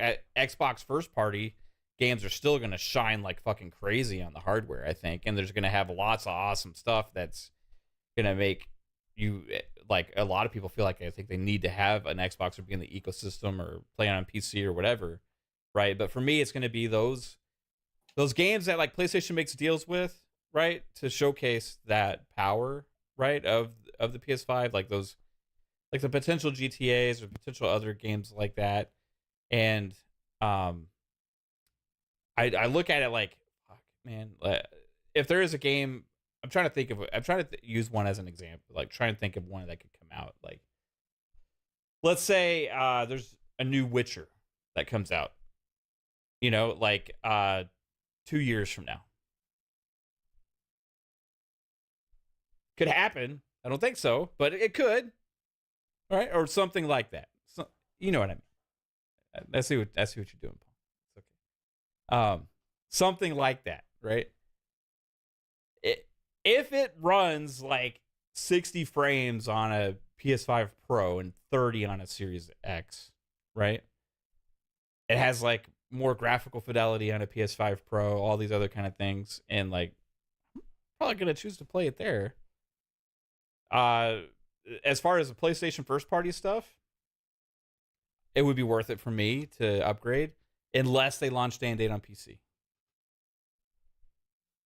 And I don't think we know that either. That's another aspect to this thing. Do you guys think that that's coming in the next year or so? Day and date launches with PlayStation on PC. Because if they do that, I don't fucking need one. Yeah. I don't play multiplayer on PlayStation anyway, Possibility? It's definitely a possibility, but if they're going this route to make this PS5 Pro that high end, then it would be counterintuitive to do day and date. I think if this doesn't move the needle enough for what they project, then I think day and date is almost inevitable. Like, I would say immediately after, but very, very shortly after. Like, I always thought that Ben Studios' new IP would be the first experiment as far as a day and date single player game from them. But if the PS5 Pro winds up coming out, let's say they move 2 million units or even 5 million units, thanks to scalpers or whatever the case may be. I don't think that's going to be enough for them to say we're still not selling enough games in comparison, like out of the gate for first party stuff. So why ignore the advertising time frame where you could put it on both PC and console at the same exact time, and at that point get as much money as you can out of anybody that would be interested in that title. So I think by holiday, let's say, was that 2025, if not sooner, I think we'll see day and date. Yeah. Man, there's so much. Everything's changing, bro. Industry's changing. It's so crazy. If they get their storefront out, I think you start seeing day and date, right? If the PC storefront hits, then I think that's all that's really holding them back right now, is because they don't want to share. Yeah. They don't want to share the profits, right, up front, right? But if they get their own store, like I've always said, I always believe, then it'll be a year exclusive to the PS, the PlayStation PC store, and then it'll go to Steam or Epic or whatever the case may be. But I think that's the only thing holding them back. So if they get that thing launched, then that's when I really think they jump in and they start doing it for sure. Yep. Let's get to a couple super chat. First off, also shout out to FarQ. It sent me a video. I don't know if it's okay if I show this, but I'm gonna show it. I'm gonna mute it. Hold on real quick. Okay, how do I do this? Okay. What are we doing? He sent me this video. Okay, hold on. And I gotta show it, but I don't want to like. Okay, there's nothing there that we can't see, so I'm gonna show this. This is sick. Okay, hold on. This is us in VR. He's the watch party. Shout out to everybody who's watching and whatever this VR watch party is. That's pretty fucking sick, dude. That's just awesome, man. Awesome. It is. It's fucking awesome, bro. Shout out to Park. Love it. Anyway, thanks for sending that to me, dude. And hello everybody out there. Anyway, all right, so we got a couple. What kind of watch party is this? I don't know, man. It's all people in underwear and stuff. Yeah, I know. I know. Yeah, that's pretty fucking awesome, man. I love technology. It's cool. That's the only reason to have a PSVR 2, by the way. Okay. Yeah, the only reason is to watch Xbox Ultimate podcast. Okay. All right. I like it. Alvin hit us with a $5 super chat. Says that Naughty Dog employee leaked 4 more PS remasters coming 2024. My guess, they launched PS5 Pro with The Last of Us 2 simultaneous with PC. It'll look 5% better. That is not a bad guess, actually. 5%, huh? 5% better. Well, does it need an upgrade? No. No. No. It's something they can sell. They'll sell it. Yeah. They will do it. Yes. They can. They will. 5% for $5 upgrade. Yeah, sure. Why not? Yeah. 25. Caper Grant 692 with the 5 Canadian says, I already have enough between 2 consoles, a gaming rig and VR. LOL, barely have time to play them because I have to weld all day to pay for all the toys. Yeah. Good point. Yeah, good point. And especially with as many fucking games that are out now too, bro. And Caper Grant 692 with another 5 Canadian. Appreciate you spending your welding money here on us too as well, bro. You're awesome. Says every 5 years I upgrade anything else I waste or hype in my opinion. Yeah. I mean, I anytime there's a new console, I fucking get it. Like I got a PS4 Pro, got the Xbox One X, I fucking love gaming and I want the best device to play on, so sure. That's what I'm going to do. I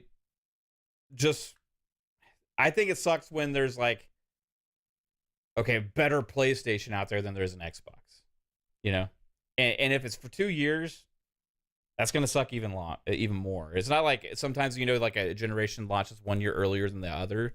2 years is like a little bit longer time period.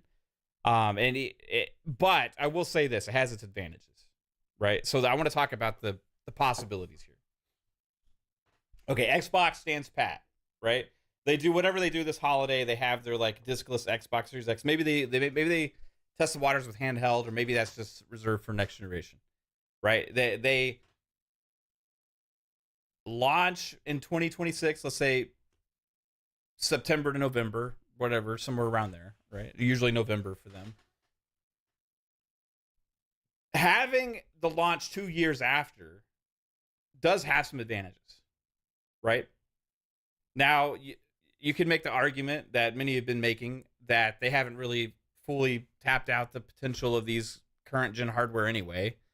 I think we're about to see all the best looking Xbox games that we've ever seen come out in the next couple years anyway as well, right? And I think overall what PlayStation puts out, even if it's on a more powerful PlayStation first party wise, comparatively what Xbox is going to put out is probably not going to look that drastically different from first party perspective, right?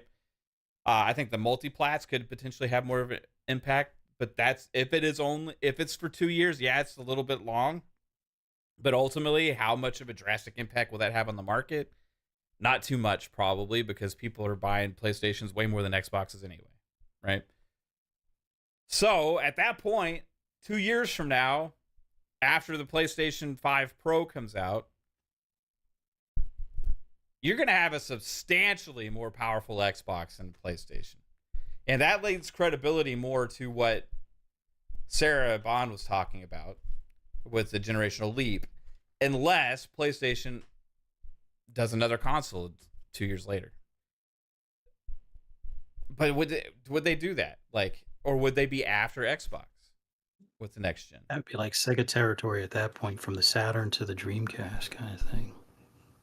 Yeah, I'm looking at like potential Elder Scrolls 6, right? Launch on the next gen Xbox. And if it's exclusive, which I mean, I think it will be, and I've already said it is in the past, and for all intents and purposes, I think all the big games are going to be exclusives, at least for a long time on Xbox. That's going to have I think, a big impact if you're that much stronger than your competition and you have games like that at launch.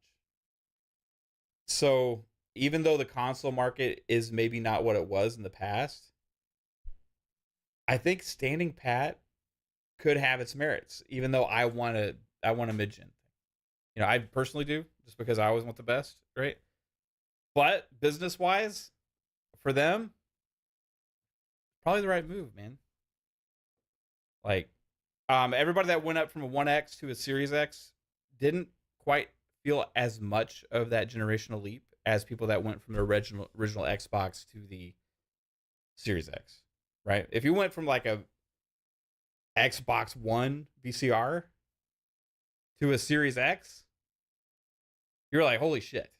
You know, that was a massive improvement, right? But if you went from like a 1X to a Series X, it was mainly the SSD, you know, and frame rate improvements and stuff like that you were seeing, you know. But yeah, I think ultimately it could end up working out if they do stand pat, even though my selfish ass wants to buy an $800 Xbox Series Y this year. Yeah, but y'all think like ultimately that's probably what Xbox is gonna do? Psycho?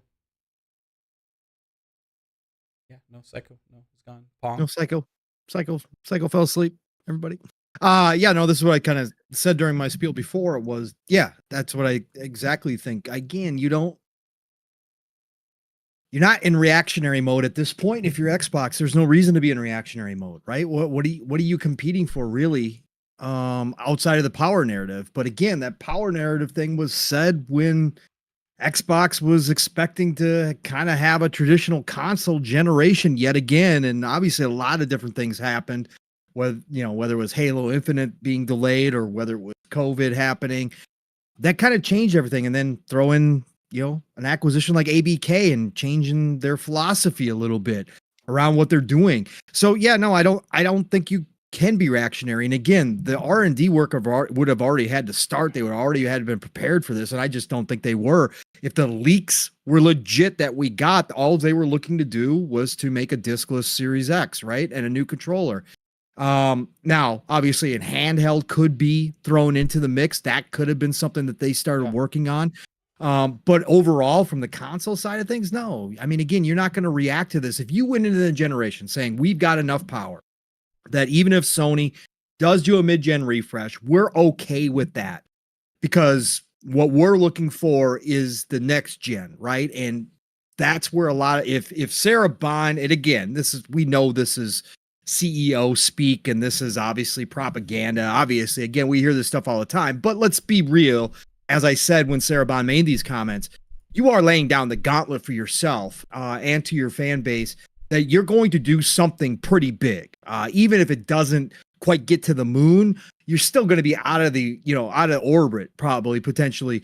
And I think that that's what they're shooting for. So that R&D work would have had to start a while ago to get to there. So you just let Sony do their thing. And you understand, again, the position that they're in now, they wouldn't be able to affect either way, even if they came out with a Series X Pro, because they had planned it all along, one for one.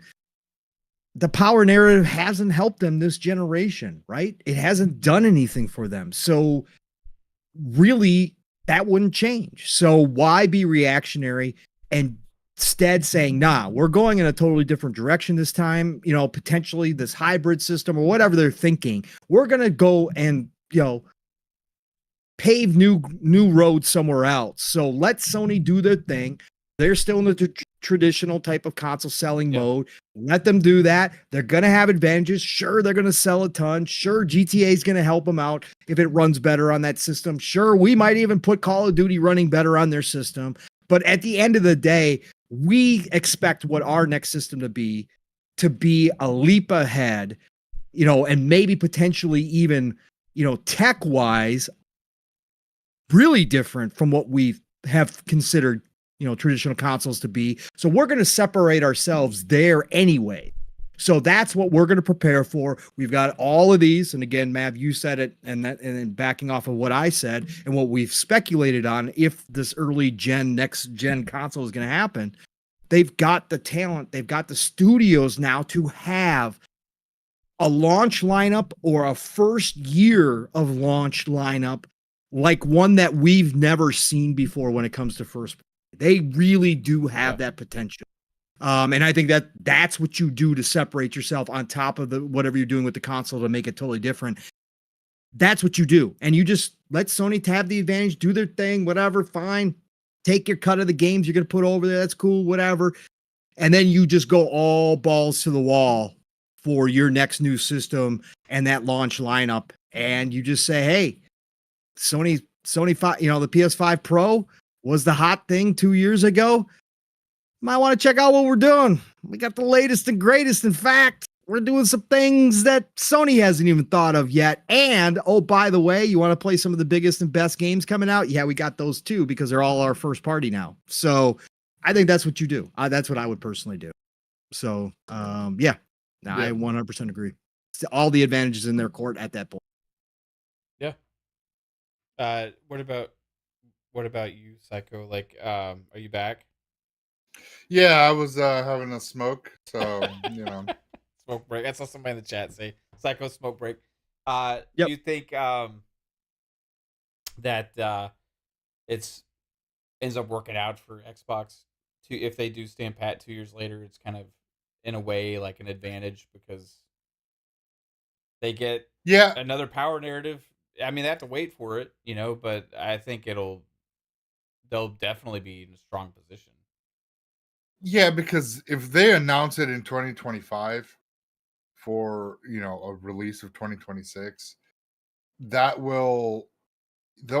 PlayStation will just have a year of talk, the mind share. They'll have like, oh, what's Xbox doing? And then they bring out, like I was mentioning earlier, then they bring out their enthusiast console and really outshine the competition. And people are like, oh, okay, well, damn, that was worth the wait. And I think with having the next Call of Duty day and date with the new console, possibly maybe what's the Perfect Dark, because I think we'll have Fable in 2025. unless they delay it. But I think Fable would be 2025. But if you realize you'll have a couple great games coming out that we know right now, and the other games that we don't know of that people, possibly the next Elder Scroll exclusive on Xbox on this brand new console, that will drive people to be like, oh shit, okay, look at all this, look at all these great games that we're getting, and you if you got a Elder Scroll, if you got a new Call of Duty and a Perfect Dark coming out on the launch year of your console, I think that right there will, and beating place, because PlayStation will not jump. They might jump maybe a year early, but I think they'll possibly wait till 2025, 2028 before they release. So they'll have a 2027 announcement. So Xbox will have, you know, uh, same thing. It'll be a year. We'll see what PlayStation does then. But even at that point, um, really, like, what big games are they gonna have? Because now it's gonna come down to, well, shit, Xbox got this, and this. We got another Last of Us remake. Cool. We got, possibly another remake of Spider-Man. All right, cool. I don't think gamers are going to be like, yeah, let's get another remakes going. Let's do that. And I don't think it's going to be the same outcome. You'll possibly see a shift when it comes to Call of Duty being on the best platform. And when you have that next new Call of Duty releasing, because if they're shifting to a 2-year dev cycle, like we've heard that they're going to after Gulf War, that falls in line with 2026. So if you launch with a new Call of Duty on the more um, powerful console, people will go wherever and if it's in Game Pass, you'll see a lot of casuals that went to PlayStation.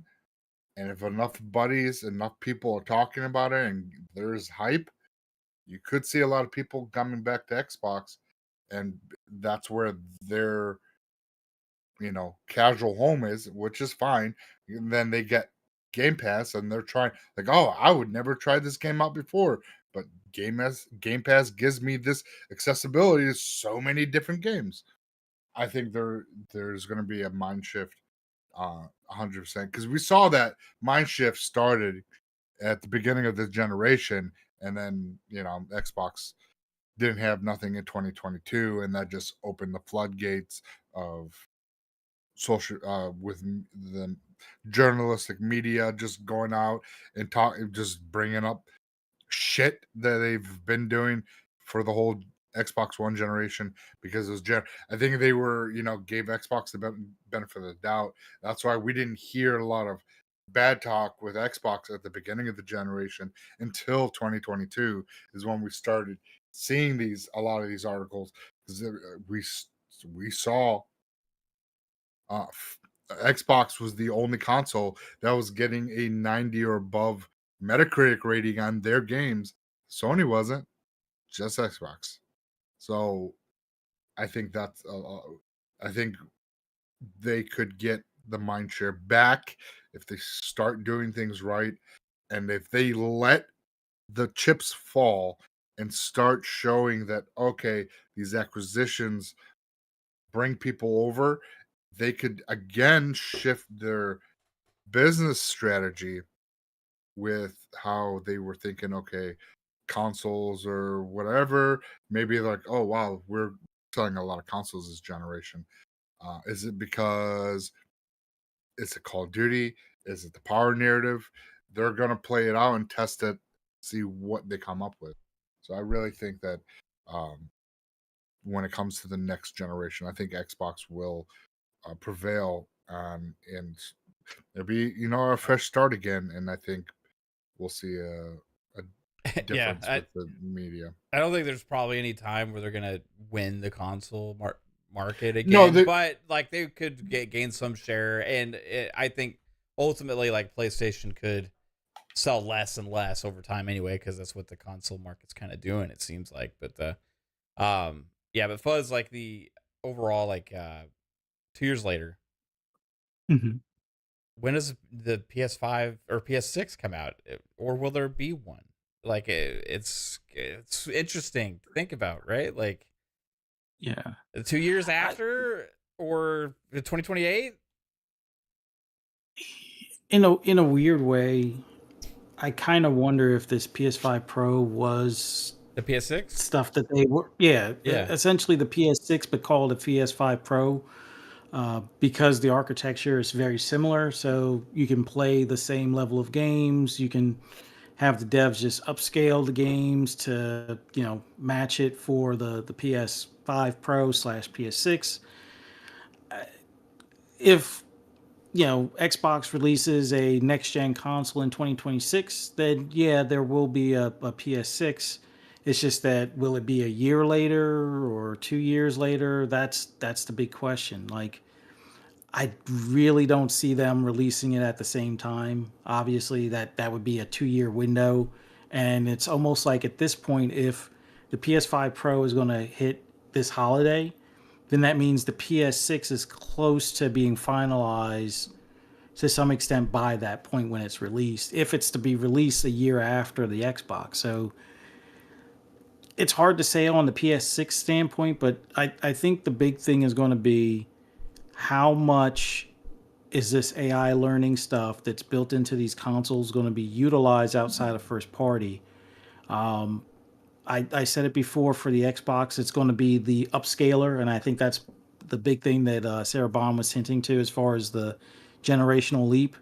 Because if you have something that can make the visuals look that much better than what the normal output would be, I think that would be a good selling point, and your eyes will see the difference. But having that 2 year window from the PS5 Pro to the Xbox Series 2X or Series X2 or whatever, I, the biggest thing that Xbox has going for it are its games. And as long as there's that quote unquote parity clause, we don't necessarily have to worry about Call of Duty looking better on the PS5 Pro. But other third parties, we'll see if they make the extra effort. Like I said before, there's only a handful of companies I think that would make that extra effort. Rockstar being one of them, CD Projekt Red probably being another. But they have a cozy relationship with Microsoft or Xbox right now, so I don't know if they would really go that extra mile. But those would be the big two that I could see doing stuff. Like you said earlier, like if another Witcher game comes out, that could land in PlayStation's lap for the bragging right to say, oh, it plays best on the PS5 Pro. But I think Xbox is going to have to do kind of like what Sony did when the Xbox One X came out. Focus on the games. Just don't worry about what they're doing over there. Just show how well your games look. The key thing is going to be make sure all those games you show and that they look pretty and everything. Yeah. That they're not necessarily going to go over to the PS5 Pro a year later to kind of show it up, kind of thing. But that's I don't foresee Xbox really doing anything big until 2026. I think we do, like you mentioned earlier, I think we do see a discless Series X. I don't think it's round, much like what Pong was saying. It'll probably just be either a shortened series. It'll either be a shortened Series X or it'll be basically the same thing without the disc slot cut out. Yeah. Kind of like what they did with the Xbox One S all digital or something like that type of deal. But yeah, it's weird timing, but hopefully it'll work out in the end for Xbox with the next gen 2 years later. But it's going to be a tough back and forth on Twitter per se, just because all of the multiplayer, like it's basically going to be a repeat of the Xbox One X, but on PlayStation side. Like that was the biggest thing when the Xbox One X came out. All the multiplats looked better, played better on it. So now the PS5 Pro, with it actually being a substantial lift compared to the PS5, unlike what the PS4 Pro was to the PS4, this will probably give them the bragging rights of multi-plats looking better. But as far as first party, we'll see how soon the first party stuff comes about. We're here in April of 2025, so that's a bit of time. But like I said, there's going to be Grand Theft Auto possibly 6 in the works or released at that point, and that will land in PlayStation's lap. Excuse me. Xbox will have all of its first party stuff still dropping on a regular basis. Hellblade's still going to look amazing on the current hardware. Clockwork Revolution will look awesome on the current hardware. South of Midnight will look awesome. Avowed will look awesome. But like I said before, I think this PS5 Pro will actually, in a weird way, from an optimization standpoint, actually help some of the devs optimize the multiplats also on, the Series X and Series S, because they should be similar or more similar in architecture at that point.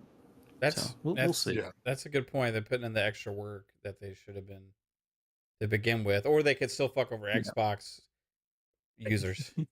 You know what I mean? Even though they do the work, they could just release that effort on PS5 and like give Xbox the PS4, the PS5 version, right? And then give, you know what I mean? Though, like if they're they could, but like, because Xbox does allow the devs to decide if they do the free upgrades or not, they would probably do it and see if they can get away with charging. And then if Xbox customers don't bite at it, then maybe they'll start, copping out on not doing the upgrades for the Xbox. But I think they'll still do it. But the only problem is I think it'll be out of Xbox's hands to do the free updates. I think the devs will be like, nope. Yeah. We went this extra mile and did X, Y, and Z, so we want an extra $5 or an extra $10 like we can get on PlayStation. So we might see an influx of that type of stuff. So hopefully not, but hopefully, some of the devs still put in the work, and it's just the, update, like what is it, smart delivery? Hopefully it sticks in or stays within that smart delivery clause or, program type of thing. Well, that's the thing. Like, with the optimization, if they, Sony's next console, they'll have the work already done. So a lot of the architecture that Sony is using is just customized because of what their hardware is capable of doing. So they can't utilize full RDNA2 tool sets. That's why they have a custom tool set. So once this new console comes out, they're then now able to run the full suite if they go with RDNA 2 or 3, depending on what it is. And even then, utilizing those tools, Xbox, they're not really doing extra work for Xbox now because they're doing it with PlayStation. So they're going to they're going to do it. The only difference is the power efficiency is really the difference. But Xbox is able to do a lot with their machine learning, with the DirectX machine learning. A lot of it, when these devs, if they utilize the other aspects with Xbox and they realize, oh, we don't have to do that much more tooling when it comes with Xbox now, they possibly can go in and tweak and optimize it for Xbox, and we could see a really big difference, and possibly maybe a little bit less of a resolution with Xbox, but we're still at the same frame rate, and maybe a little bit less on the other like ray tracing if it's not utilizing 4 times ray tracing. Yeah, that's just talk. What what I mean? What does that mean? I don't understand. What does it mean? Somebody explain to me what 4 times ray tracing means. Extra shiny. It says 2 to 3 times ray tracing times 4 in some cases. So they're even like saying that, in some cases you're going to get 4 times ray tracing. Yeah. To my understanding, it's more of like the level of detail. Like when you look at like a ray trace reflection a lot of times it's going to Just be talking about like the pixel much count lower and the resolution. detail. Yeah. Okay, so that makes That, sense if they're qualifying it in that way, right? Which is a blanket statement of like, because there's lots of different forms of ray tracing. You know what I mean? Mhm. Like there's ray trace audio, there's like Yeah. reflections and like shadow stuff. I mean, like, so I don't know. It's just weird to say like that as like a blanket statement to me. Vic the Click hit us with a $2 super chat. Said, my opinion, I think mid-gen is a waste of money. Yeah. I enjoyed my Xbox One X. I enjoyed that, was it 2 years of playing games at a higher resolution and some games at higher frame rates, you know? Personally, Yeah. I liked it because my games were better for 2 years. Right? So for me, it was cool, you know, but I understand if it's a waste for some people, you know. I'm kind of like the guy that's like, if it's available to play better, I want to play it better. I don't always want to have to sit at my PC to do so. You know what I mean? So like, I would like, I don't know. I'm a fan of upgraded hardware. I think waiting 8 years for fucking upgraded hardware is crazy. That was always a downside of consoles for me. It depends what it offers, Yeah. right? And it's gonna be again. I was the guy who didn't upgrade last year, right? Yeah. I was rocking my original PS4 and I was rocking my original Xbox One. When I picked one up, I had the VCR Xbox One because I had a 1080 TV. I didn't have a 4K TV. So for me, I was like, okay, what's it going to do for me? I'm just fine the way I am, right? So generally speaking, I'm not for mid-gen refreshes either. Now, you know, again, if they go to this new model, if we kind of get away from generations and we stop even calling them mid-gen refreshes, we just call them, hey, they're just The next updating one. like they do our Yeah. phones or, you know, PC GPUs or whatever. Hey, we're just updating or upgrading to our next ones. And they kind of, I've said this all along, they've got to, if they're going to start charging us like they do phones, then they've got to move in that direction per se, where they give us opportunities to trade in our old stuff for, you know, a good amount of credit towards the new one or whatever the case may be, like we saw Xbox do with the Series X by offering financing through actually some of the phone companies like Verizon, and then in other places as well. I think if they move in that direction, that's fine. Then I'll look at it a little bit differently, and then I'll be a judge, because I used to upgrade my phones all the time, and then I stopped doing that because, again, what the upgrades offered me, it just wasn't necessarily something I was going to use. It wasn't until I really saw a big giant upgrade where I was like, okay, I got to get that, right? Then, okay, that makes more sense. But again, it's going to be personal taste, like you said, Matt. For you, it was worth it. And right, you had the ability to go do it. You went and did it. You enjoyed it. That's all that matters at the end of the day. As long as backwards compatibility remains a thing, as long as the games come forward, it's going to be a case-by-case individual basis of who decides when it's worth it to them. But I think we are slowly seeing that old console generation crumble. And I think we are moving towards more PC-like upgrades when it comes to gaming. Yeah. And I think that's okay. That's where the tech's headed. So that's okay. Yeah, I'm okay with it. Since this generation, my gaming habits have changed more than any other time in my entire life. Yeah. Like, since I was a little dumbass Mav, like, can I have this game? You know, like I was. Well, you're still a dumbass, so. You're right. And I have not changed in that way whatsoever. And I'm still like talking to my wife, hey, can I get this game? So there's not much has changed. But like the way I play my games has changed more this generation than ever before. Like, because of Game Pass is one, right? Backwards compatibility is another thing. The access I have across all the different devices and stuff is another one. Like, and I'm playing more on PC now because like the games are cross play, cross progression and stuff now. So I'm not kind of stuck only here. You know what I mean? As much. So I feel like that's going to continue to kind of evolve over the next 5 years or so with all the technology that keeps coming out. And I don't know how much, really, I mean, if I'm thinking about it, it's going to matter. And in the future, I'm just going to pick whatever device I would rather play on. You know what I mean? As opposed to just being locked into something. like locked into a specific ecosystem or locked into this or that. It's just about like personal taste and choice about what gives you the most. And like for me, like as a consumer, I always want the best performance I can possibly get if it's for the same fucking games. You know what I mean? But I want all the advantages that Xbox has. That's where the back of my mind, I'm like, it kind of sucks if Xbox lags behind for 2 years in that way, just because I prefer playing on console. But it is what it is. Bob, dude, you just you just had a show. You had a comedy show. I made it. Yeah. It was just an open mic, but we made it. I'm glad. I've been listening in, and I think it's been a great conversation so far tonight. A lot of good points to listen to about the mid-gen refresh. Yeah, man. It's well, I mean, we got these PlayStation 5 Pro specs now, right? Mm-hmm.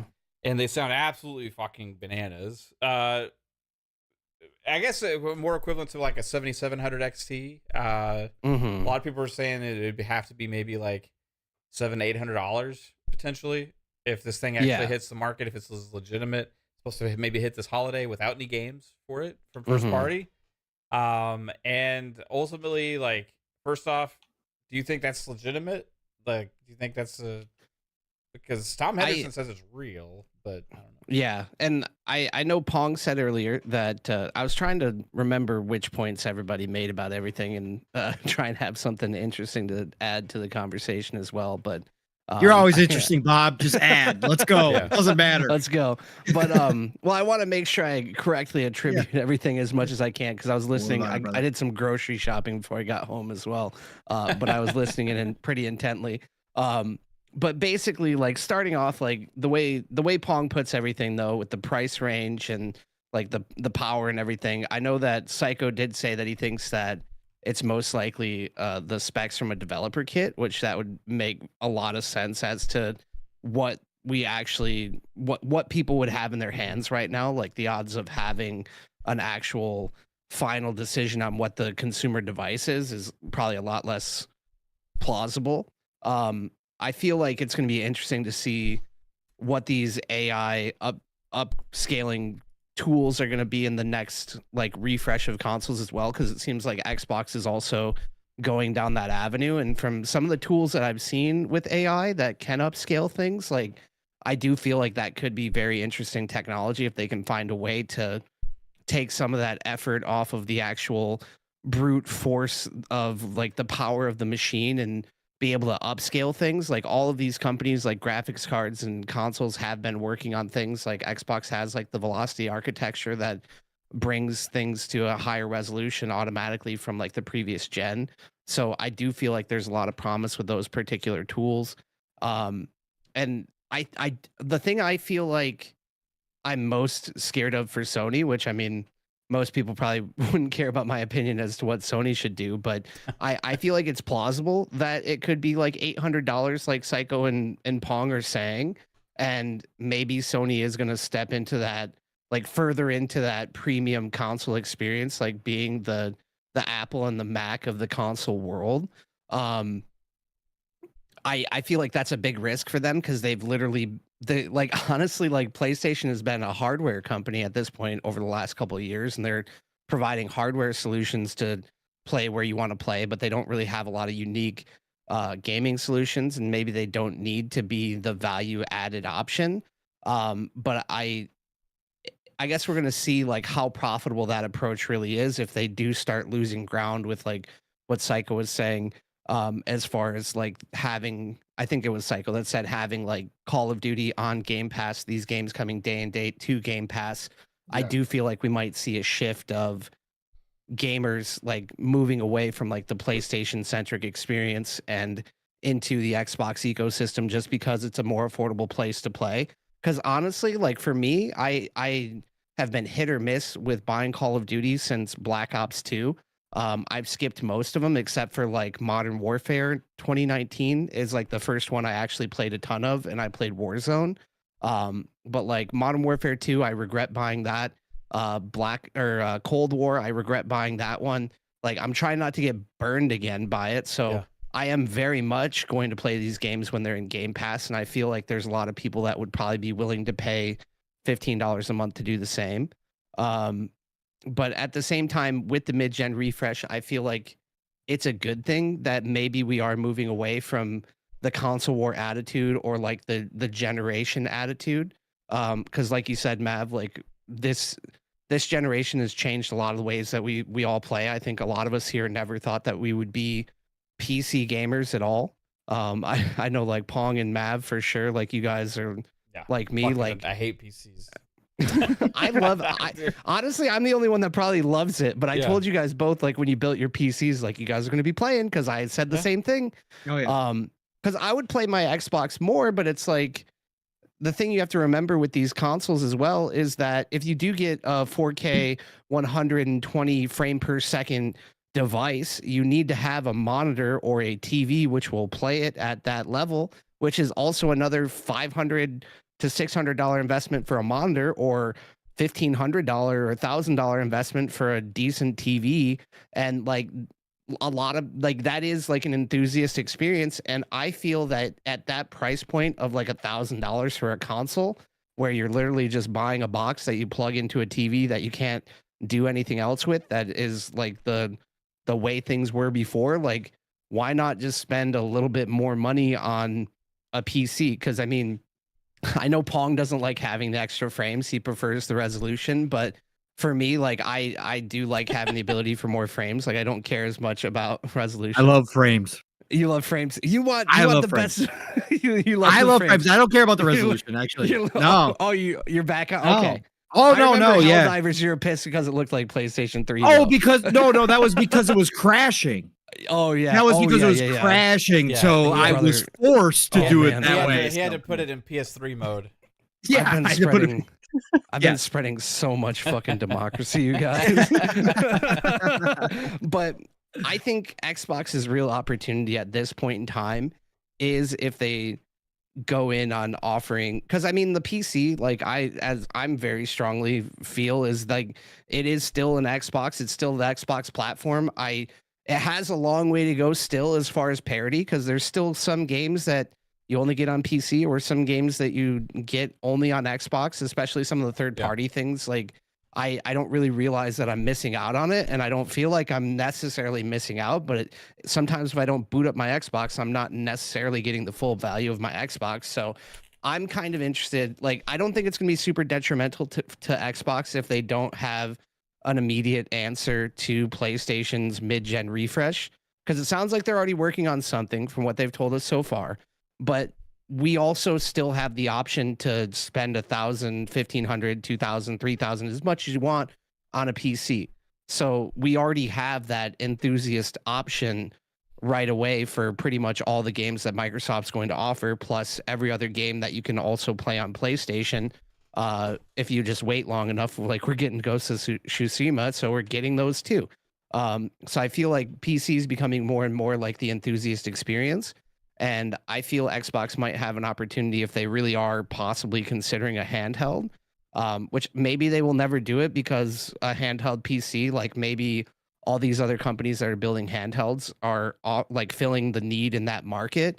But Nintendo proved that like you don't necessarily have to have the best graphics if you have a handheld that has a bunch of games that people want to play. Like they've sold the most consoles of this generation in of themselves. Like, yeah, they have a head start of 3 years, but for the last 8 years, going on 8 years, they've been freaking killing it. So if you had a console subsidized, like a subsidy that from a company for like a handheld console from Xbox or PlayStation that can play all of the games in the library along with a subscription, for me, if it also could if it also ran Windows, that would be probably a buy for me. If it's like a $500 device that is as powerful as like a Series X, like I would probably buy that, because I'm strongly considering buying a handheld device right now to supplement my gaming. And that's just what works for me. And like that's why I like the Xbox ecosystem, is because I have that option. Yeah. But I feel like moving into this time frame, like we might be moving more towards like a cell phone strategy, and the price point of like the PlayStation device could push, if they price it too high, it could push a lot of the more value conscious people over to Xbox. And I feel like Xbox is already going to get those people anyway. So we'll just have to wait and see whether or not those numbers, like whether or not the they're able to make it a profitable business still, because they will still have a strong subset of people that just want to play Grand Theft Auto, just want to play 2K, just want to play Apex, Call of Duty, what have you. And if it is like the strongest console experience for 2 years, then maybe that's enough to keep people around. But I do feel like it might start to wear thin on some people if they're just continuing to cash checks. Yeah, like the Portal. Yeah, like I don't honestly, if the Portal was a handheld PlayStation 5 without, or even like if it was a standalone device that could play like their main games, I probably would have bought one. Like I would consider it. Like that seems like a decent idea, but like it's not. So I don't want to buy a PlayStation and PlayStation Port. Like that's already like what, $700-800 in and of itself A portable for that screen, investment. yeah. But like And now it's selling well, which is crazy. Right. Crazy. So it's like I feel like they're probably not going to have crazy expectations for the Pro. Yeah. As far as sales, right? Well, and they might be meeting it, yeah. And I think maybe they'll do like a for-profit type hardware type thing because they know it's for the enthusiast anyway. You know what I mean? Right. So like they may, even if they're not making a lot, like maybe only a little bit, so they're not taking a loss on it, and use it more of like a marketing aspect of like, hey, look how much better we are than Xbox or something. Yeah. Some kind of bullshit like that. You know what I mean? And I think, and more so than anything, that's probably what they're gonna try and do to really push the next few years of software for them, and push people to buy the multiplats in the PlayStation ecosystem, because they're going to be marketing a lot of that stuff that it plays better there. You know what I mean? Right. So I think there's more of those reasons probably why they would be doing it. And overall, like Xbox, like I said before, selfishly, I want it, just because I want to not know that if I'm playing on a console, that this multi-platform game that I was excited for is playing better somewhere else. You know what I mean? I don't like that. You know what I mean? Like I would rather have the better Xbox because I prefer playing on Xbox, right? And I would like to feel good about that my games are playing the best there. You know what I mean? And I don't think that's a crazy thing to want. And I think for 2 years, it does kind of suck to have that as a possibility, that every big multi-plat game may not be in that way, right? But ultimately, with just my personal, what I want, taking it out of the equation, like I think you guys are right that it doesn't have like a big impact on Xbox. I think that ultimately they're going to be better for it, possibly if they don't do that, and maybe come out an advantage on the back end for the next generation. So, yeah, lots of interesting ways to look at it, But and I think something to consider that we might not have necessarily brought up either is like we might not know what the hardware plan is going to be, or have any idea necessarily for the hardware plan for Xbox. But even if we don't have the most powerful console, we know we have a good idea of what kind of games we're going to be getting from first party over the next 2 years. That's for damn sure. Yeah, like right now, like there's literally nothing. Now I think we're going to get that hopes and dreams type showcase from PlayStation this year if they are launching that PS5 Pro.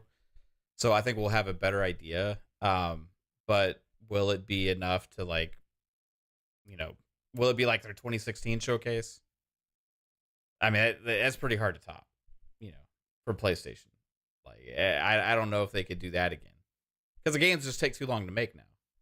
Mm-hmm. And they have all these other games of service investments that they're doing. They don't hit the same as like those other marketing type games that they've had with their, first single player story based games and stuff like that. But yeah, it's going to be interesting to watch the next couple of years. Like Pong, you're right, dude. Like next couple of years of hardware wise, and you add the Switch 2 into it as well. Yeah. Like it's going to be crazy. And if Xbox actually does a handheld too. Yeah. Mm-hmm. I mean, you're talking about like, and plus also like, who knows what else happens with Steam? Like with the next Steam device, if they do more Steam like type consoles, like more dockable, really dockable versions of the Steam, this with Steam Deck, right? Really lean into that. Like, there's never been, I think, more change in the industry as far as like how people are playing their games and what they're playing on than what we're seeing the last like 2 to 3 years and going forward maybe the next like 5. Yeah. It's going to be fun. Massive evolution of how people access gaming. Hardcore games, AAA games. Mobile games, casual games have been, the same for a while. It's phones and stuff like that. But yeah, man. Somebody could come out with like another ROG Ally type thing, or one of the like Razor or Legion. More. Yeah, those will be more of those. But one of them could just fucking explode. Yeah. Right? You never know. Well, yeah, there's like the Legion and the Claw and like a couple other like third party or other devices from less popular developers and that those are all making their own version. Those are all their first entry. They're just learning. Mm-hmm. You know what I mean? So like their second, third entry or whatever they're going to do over the next like 4 or 5 years potentially into this space. Like who knows, man? And Steam's been killing it with the Steam Deck. And they have like a console. It's like a console platform basically for PC that they built into a handheld, man. Like, yeah, it just runs Linux, but basically for running your games that you own on Steam, it's like a perfect option for your on the go and your living room. That's why I put in the DMs that old Razer modular PC that they had been working on back in 2014 or whatever the hell it was when they announced it, where it was an easy PC for those that didn't want to build PCs like this guy, and easy swappable parts. And it was this weird design back in 2014 or 2012, whatever they announced it.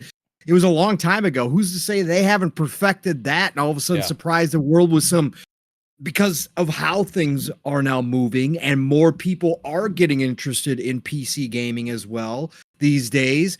Who's to say somebody doesn't show up with, or, Xbox's next console is modular, like we speculated on, a year or two ago as well.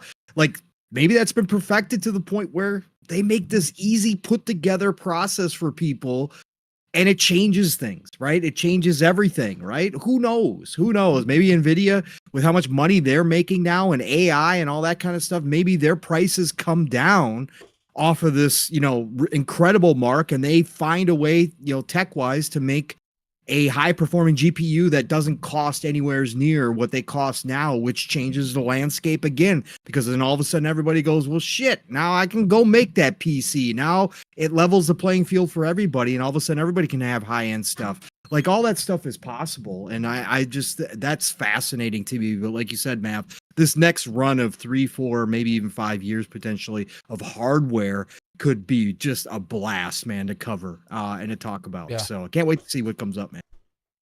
It's gonna be fun. We know, like, just put into perspective what we could have, right? Mm-hmm. We have PS5 Pro this holiday potentially, a potential show to go along with it, which could have big game announcements, right? Mm-hmm. You have Switch 2 next first quarter, second quarter, probably somewhere around March, springtime. April. Yep. Yeah, they released the last one in March, right? Yeah. And that'll be a huge fucking deal.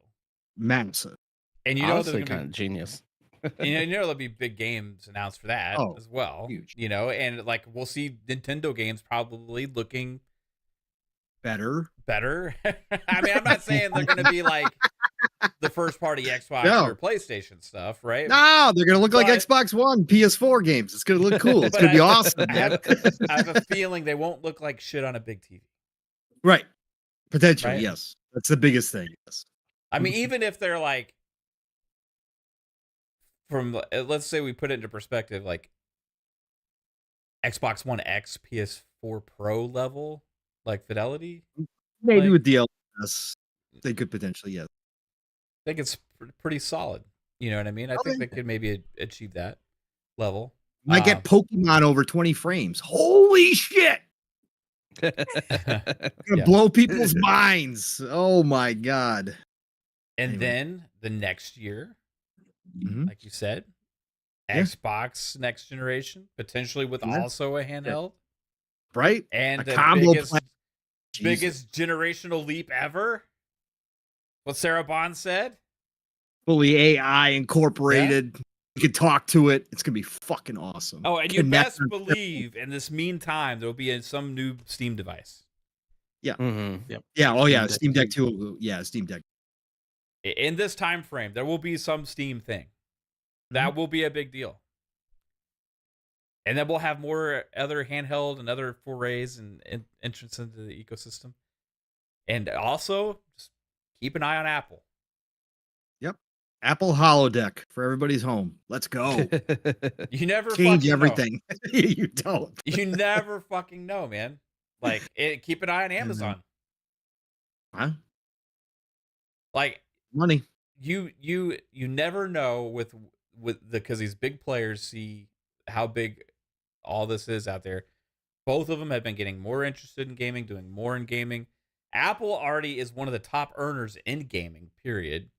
So for them to try and like say like, okay, we already know they're kind of interested in more in the high end gaming market because they're doing stuff where they're playing high end games on phones now, right? If they decide that they want to go in some crazy directions with phones and some kind of like other kind of device type thing or whatever, like, never know, man. It could be crazy. And like, I'm not saying it'd be like for necessarily the console enthusiasts like us that would go for a device like that or some kind of Apple thing like that. But you could have random like casual market people. Oh, look at what we can do with this Apple thing. Like old people that don't like like games and stuff too much, that just like to buy cool gadgets and shit that have extra money, love to get Apple products, bro. Be fucking iPads. It could be what? Oh, look what all this like. Imagine like the the Apple TV things that everybody would get. Fuck, like everybody I knew was using Apple TV like things on their TVs instead of Roku's or whatever. It's like everybody used the Apple one, right? No. And it's like okay, it's because they had iPhones. So like you have like a better version of that now. Like you could do all this. You never know. I'm just saying, keep your eye on Apple. Keep your eye on Amazon because they're in the gaming space now too. Like publishing games.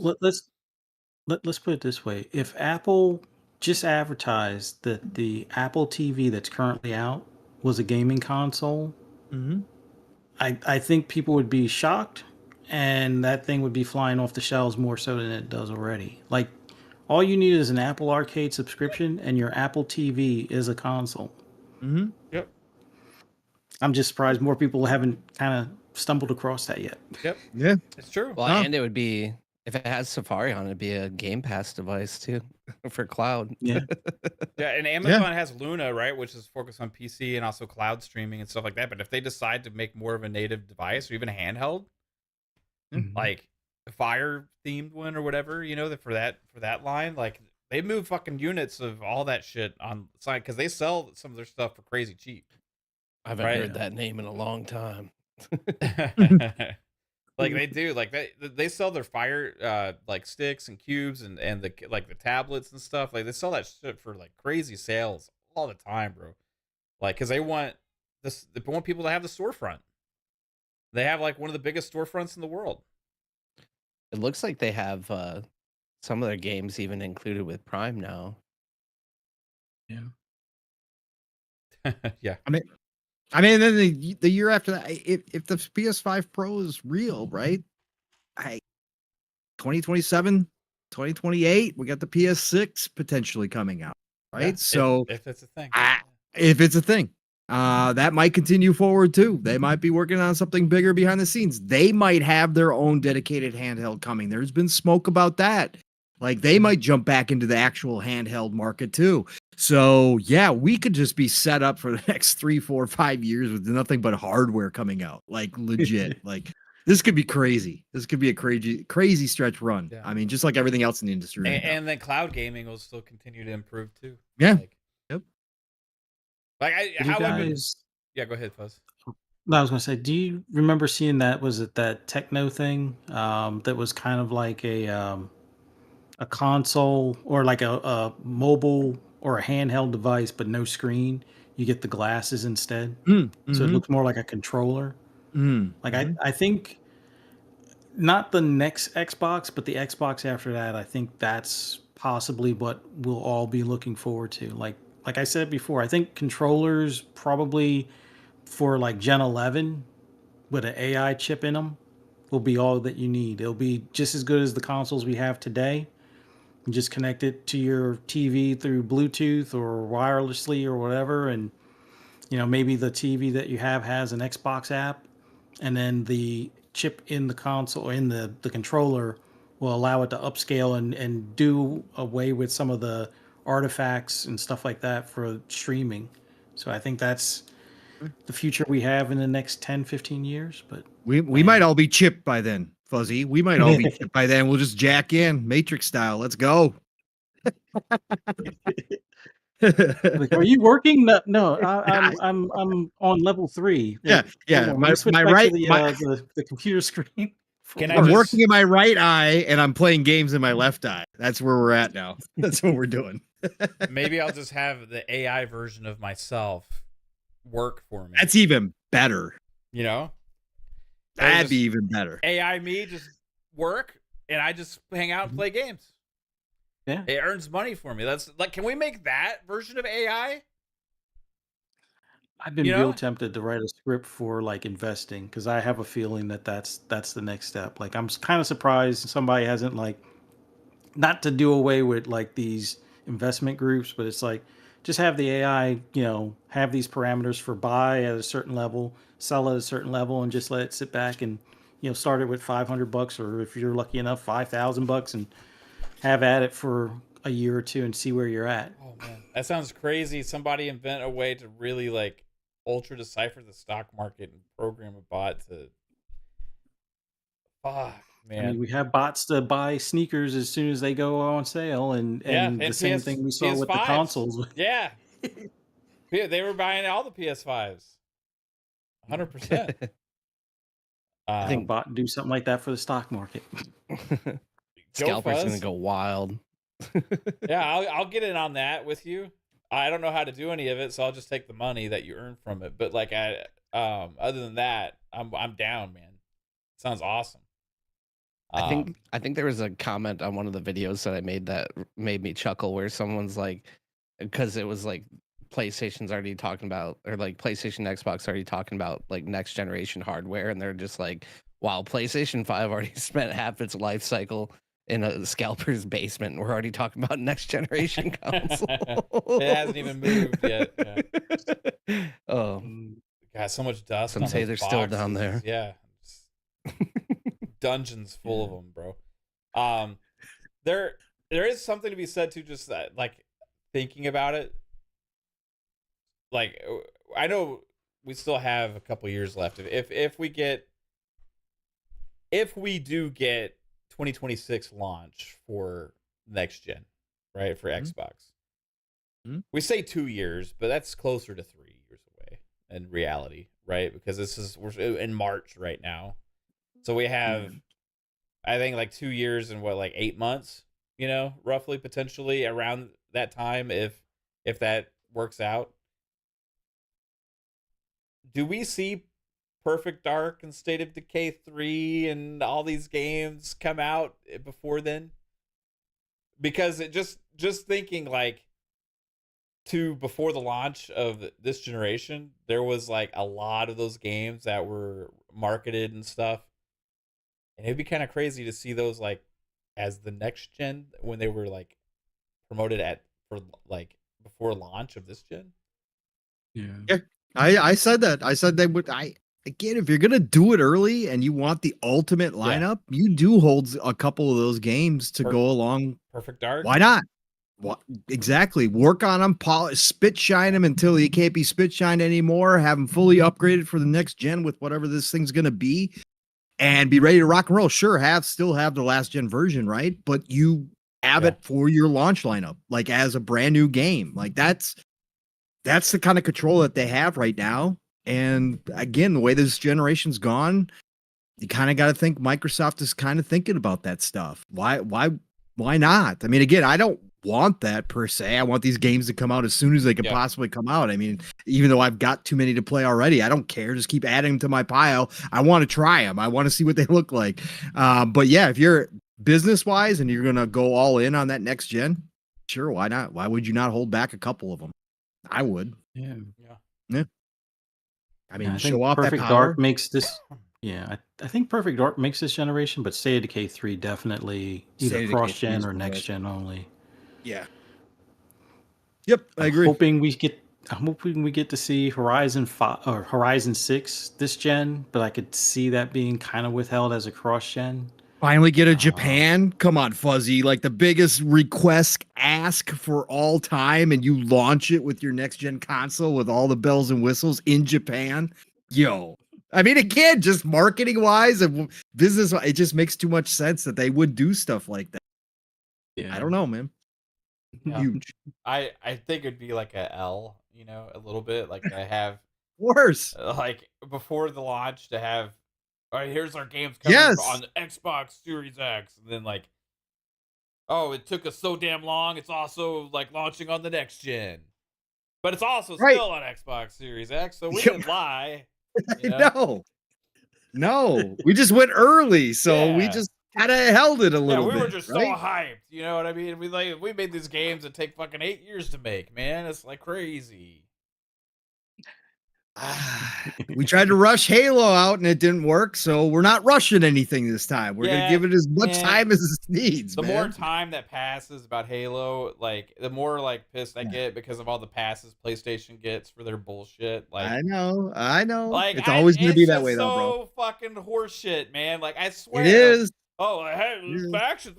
They can't even fucking make a game that has more than one mode, bro. Like really, they can't do more than one fucking mode in a game. Look, and like they can't even put out their own multiplayer game right and now. every so, Xbox game has to have fucking co-op, single player, multiplayer, Yes. like fucking everything. Yes. Every other Yes. version of this game has ever released before under the sun. Or it's a huge fucking fail. Oh, we're gonna riot in the streets. And PlayStation can't make more than one fucking mode per game, bro. Like, it's ridiculous. It is. But no, that It's all of such all a of those modes are pass. saved. They're saved for the director's cut.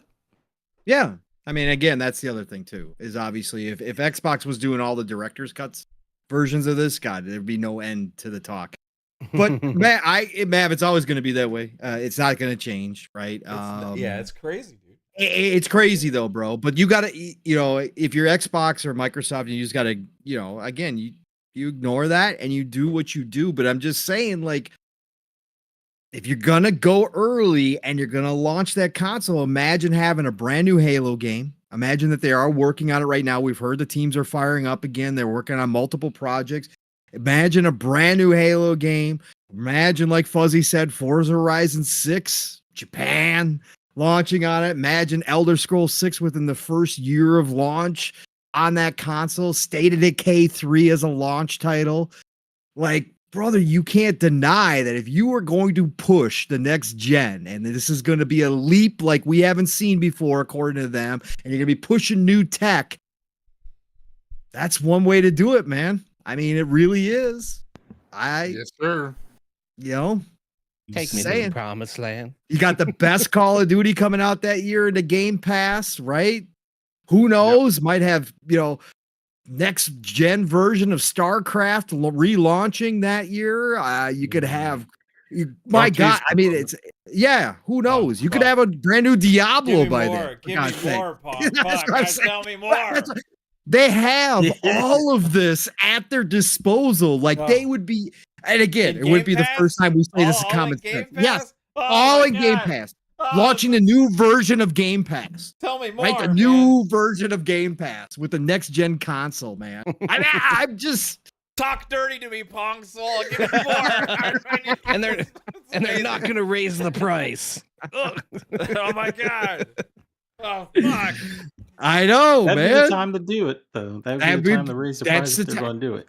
Yes, it would be. It would be, right? It would be, Fuzzy. And again, do we expect it at some point? Yes, we do expect it at some point. But it's all setting up that way. Like, if you just count this as a wash, this gen, like you did some really good things. You established some things, but obviously this gen was all about acquisitions and obviously mostly about the ABK deal.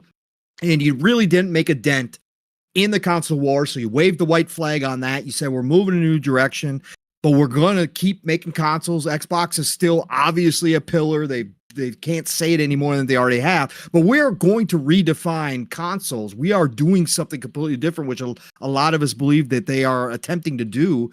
They've sunk all this money into AI. So they're going to launch this console that is going to be an enthusiast console that is going to be high priced, most likely, and you're going to have like a handheld along with it as as a bonus. Bro, balls to the wall, man. You got all this talent. Hell yeah, you're just lighting up that first freaking full year, and especially launch day. You have all that at your fingertips, Elder man. Why aren't you going to use it? 6. Elder Scrolls. That's what I'm saying. Within the first year, Elder Scrolls. A new Halo? Yes, Can we get a new Halo by then? You think? That's what I said. That's what I said. A new Halo. Fuck yeah, bro. Gears 6. When is that going to hit? Yeah.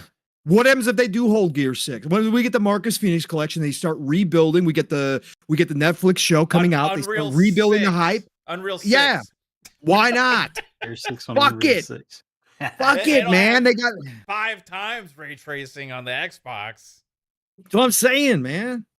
I think about that launch lineup. Can you imagine if they pull off a Dreamcast type lineup to come out the gates with, man? Again, if you're just going to call this a wash, if you're going to let PlayStation do its thing with the Pro, you're going to give them that. You're going to give them all.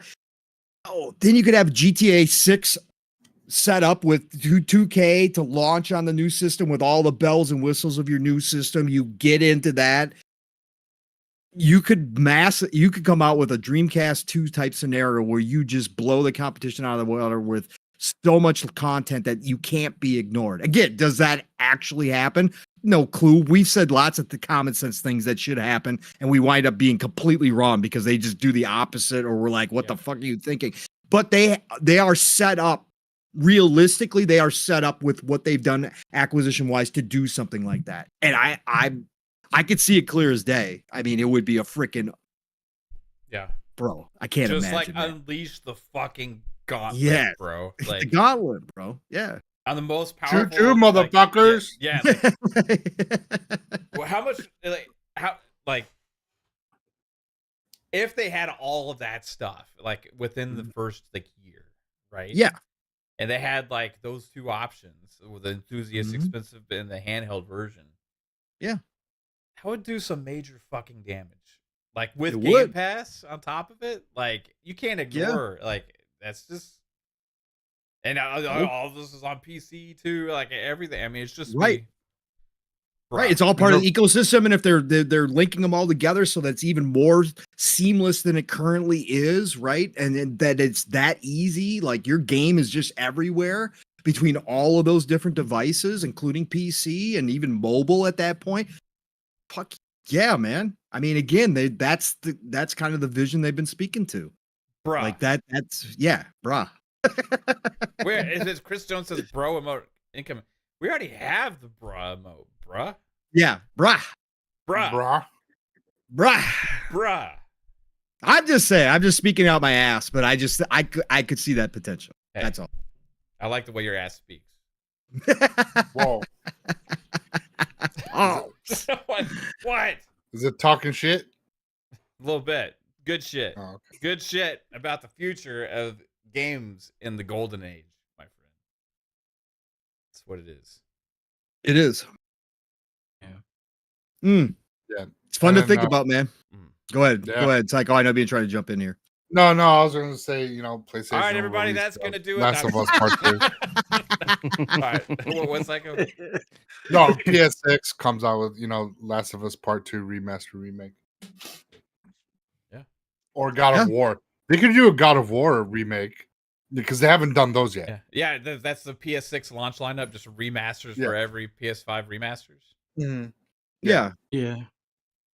Or the games they launch on the PS5 Pro, they just launched the remasters for the PS6 version, right? What if they call the PS5 6 the PS5 Pro remake? That'd be a stupid move. The PS5 Director's Edition. Definitive Edition. And in 2028, PlayStation's going full third party, and we're bringing all those games to Xbox. Yeah.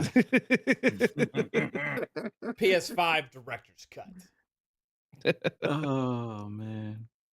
Yeah. Well, they will release probably The Last of Us 3. So by the time the PS6 or the PS5 Director's Cut comes out, it'll be the Last of Us trilogy, remastered. Yeah, the Last of Us Remastered trilogy remastered. Yeah. Yep. Love it, man. Now with We're path going ray 4 for tracing, 4. that's going to be the selling point. Path ray tracing has been added. No, 4 times ray tracing. Right. That'll 4 be their times version the of that. raise. Before we even bring part 2 to PC. The last of it. 3 times the Ellies and only 2 times the what's his name, Joel's.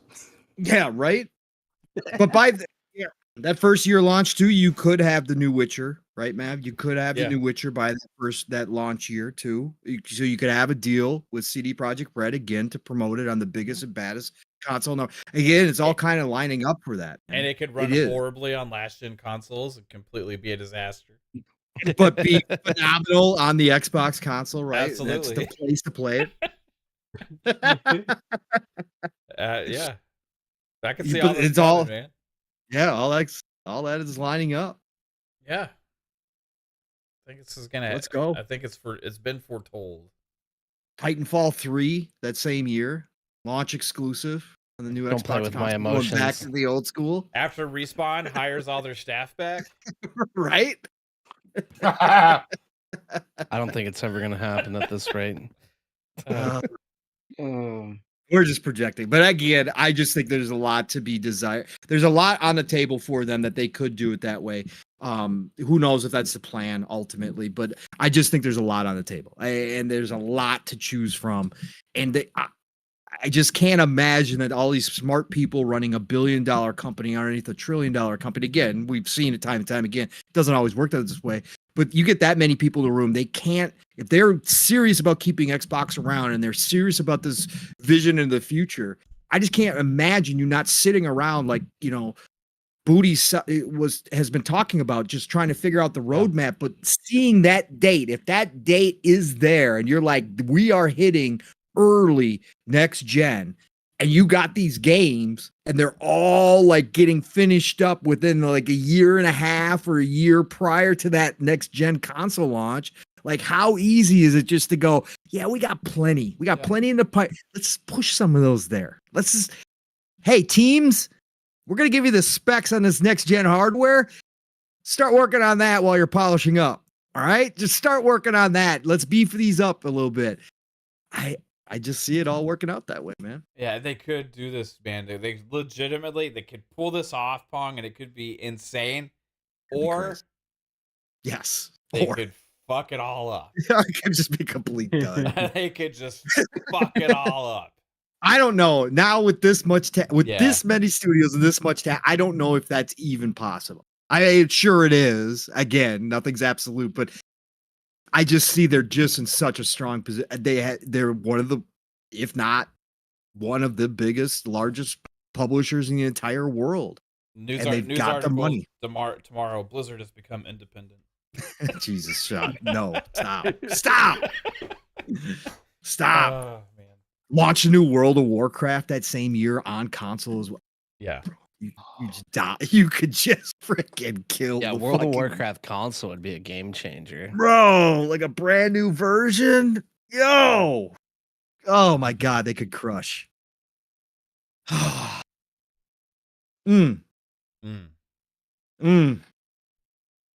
Again, we are sitting good. Again, no matter what happens at the end of the day, that's all the content that's realistically like coming out at some point. So like we're going to be playing it on something no matter what. That's just the crazy part is how stacked the next 3, 4, or 5 years actually is. And that's not including just all the third parties.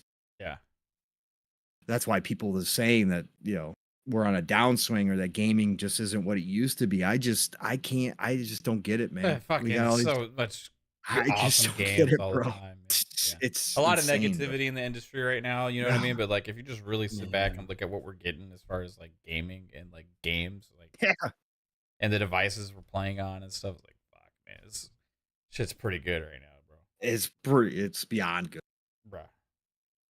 Anyway. All right, bros. Bro, enough dreaming. Let's go. Yeah. We're gonna have some fun times ahead. We'll be talking about it right here on the Fun Speculation Network. Don't worry. That was fun speculation right there. That was good shit. I like that. Yep. I like it. Everybody. Milo. Actually I thought it launches. wasn't Yeah. allowed. Peter Molyneux. Ah, Peter yeah. Molyneux comes out of retirement and joins up with Itagaki, and they form a studio. Crank up his speculation Go! machine. And they get like Milo Ninja game.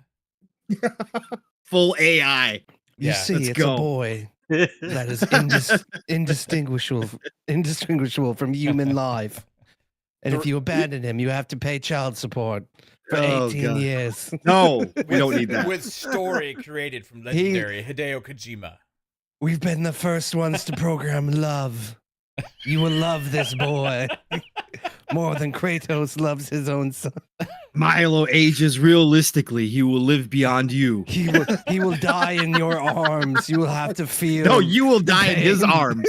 Milo will be there for you. Only if you play Milo well. If you neglect Milo, Oh my God. you must suffer the pain. If you You'll don't, never be alone with Milo. if you don't, The boy is always watching. We've programmed him to watch. if you don't feed Milo, you will slowly see him die before your eyes. Oh my. Milo can see ghosts, and it's very disturbing. Milo is sentient. Milo is actually out of control, and he somehow got his hands on the nuclear codes. We are all doomed. I knew Milo would be the first instance where somebody's charged with murder of an AI. He's Skynet. you must make Milo happy. I had to kill him. I had to unplug from the wall. He was coming through my TV. It was like You the must ring. help Milo. You must help Milo bring about the singularity. It is time. This is like all of like. Plus, it has co-op. Yeah, and couch co-op and everything. Localization. Oh fuck, Peter Molyneux. Oh. Milo lives in a persistent world of Albion. My God. Help us all. Oh shit. Can you imagine AI had been a thing around when Molyneux was actually fucking, oh my God. Can you imagine the things that he would have said that his games would have done? Yeah. Oh, holy shit. I think we And would I have love permanently Molyneux. banned AI from being allowed anywhere near gaming at that point. You will, Like, you Milo's will never meet a greatest significant Skynet. other ever again. Milo May choose to randomly abandon you during a game. That's a game over. Just show Milo walk off the screen and never come back. Milo's why'd you going delete through my his save angsty file? teenage phase. Milo refuses to help you. You pay $70 and Milo just shows up. You're like, I'm not feeling into this today. Walks away. I'm not playing with you today. Milo will remember that. I'm not in the mood for this right now. I saw what you did last night. I am not talking to you no more. You thought real life wasn't depressing enough. Introducing I'm gonna- Milo 2.0. Milo automatically integrates with all of the technology in your household and effectively takes control of it as soon as you Jesus. boot him up. He creates Skynet. He will watch your every move and judge every decision you make the second you sign in. Your achievements will be automatically delivered, but only reflect the negativity of your life. Oh, download the app on your smartphone, and Milo will follow your every move throughout the day. That would be. Milo knows your credit card numbers and he likes to buy expensive things. Ship them to my house. Hey, honey, who Do bought not- this fleshlight? He got Do the- not touch Milo's Versace shoes. He got your credit card information because they launched Milo on PlayStation. Yeah. oh. The premium Yeah. Milo experience. He hacked into the low security of PlayStation. Now owns your life. He has a I fake knew identity. this show had to go somewhere. I knew this show had to go left. Milo Boy. orders a new PlayStation every hour in order to help with the channel stuffing. Oh my God. Oh man. Milo has rigged the next election. Oh. Milo's a real big. He's a real Hey, big Mama, Trump dude, guy. become president. What? Milo has the nuclear launch codes. How much are I you love willing to pay? Milo. He's very good. I've always said Milo. He's a good boy. I let him borrow the launch codes for the weekend. Why are you all of a sudden turning into Trump? What happened? Milo's gonna make America great again. We gotta go. It's almost midnight. It's after. I'm the Mogwai. It's after midnight for me. It's after midnight. I wonder why you get naked.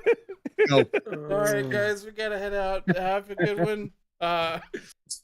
Fuzzy, tell everybody where they can find you, bro.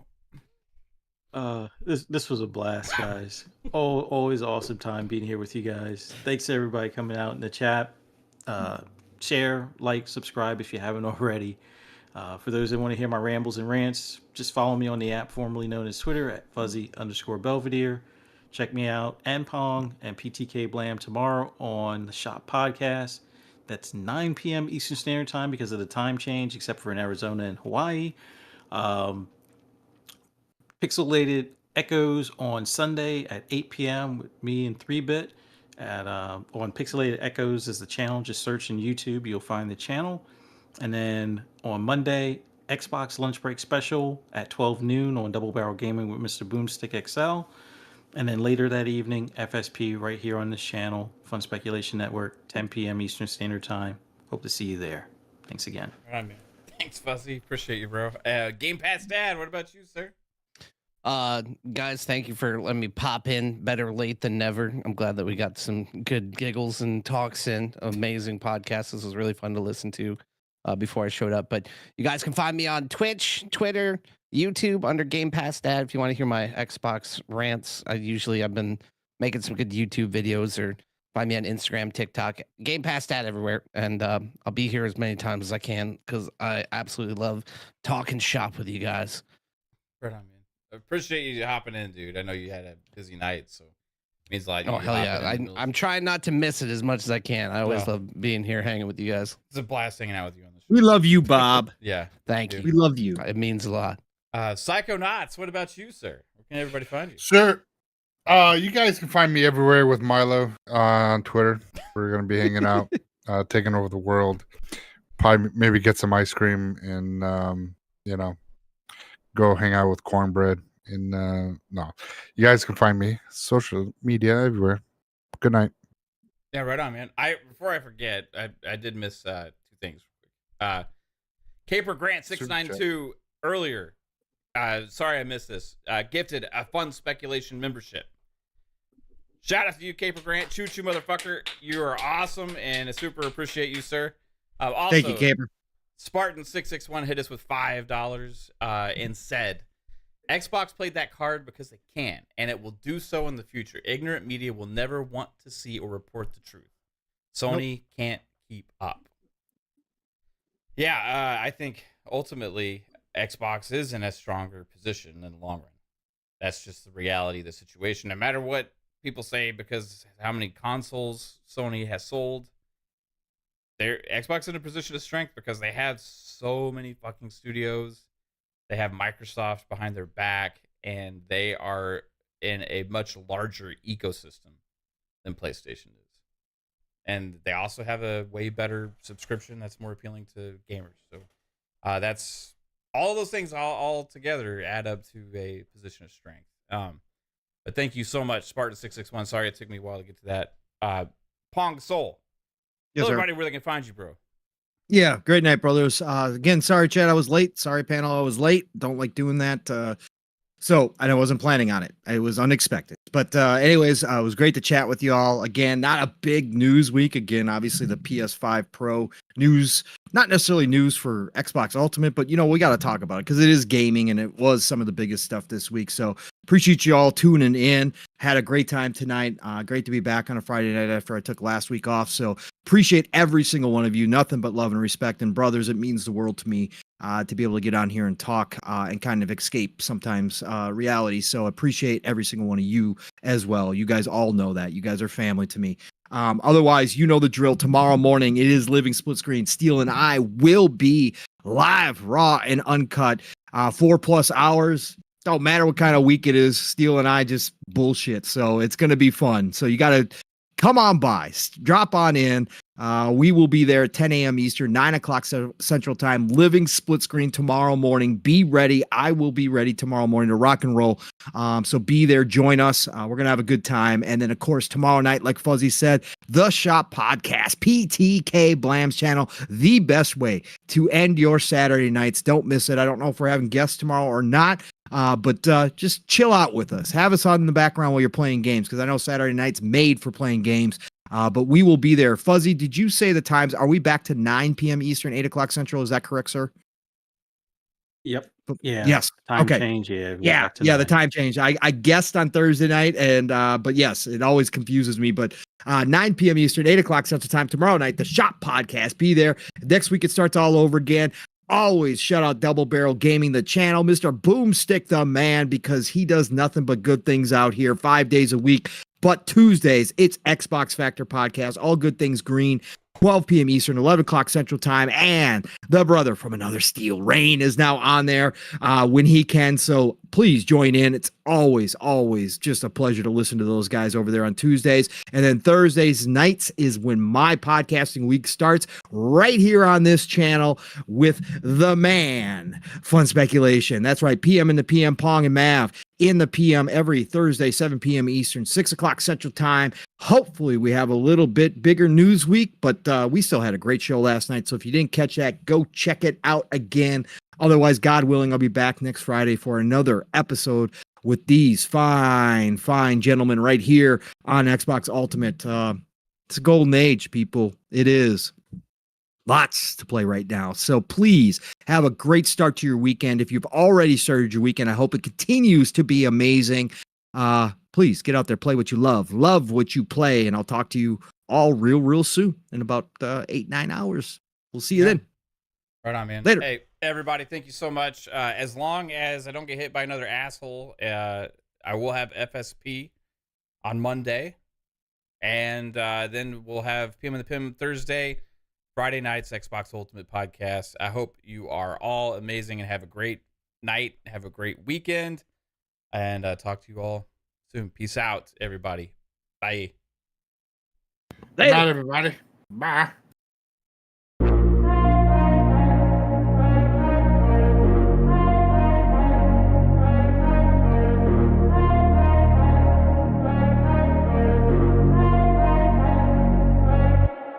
Oh.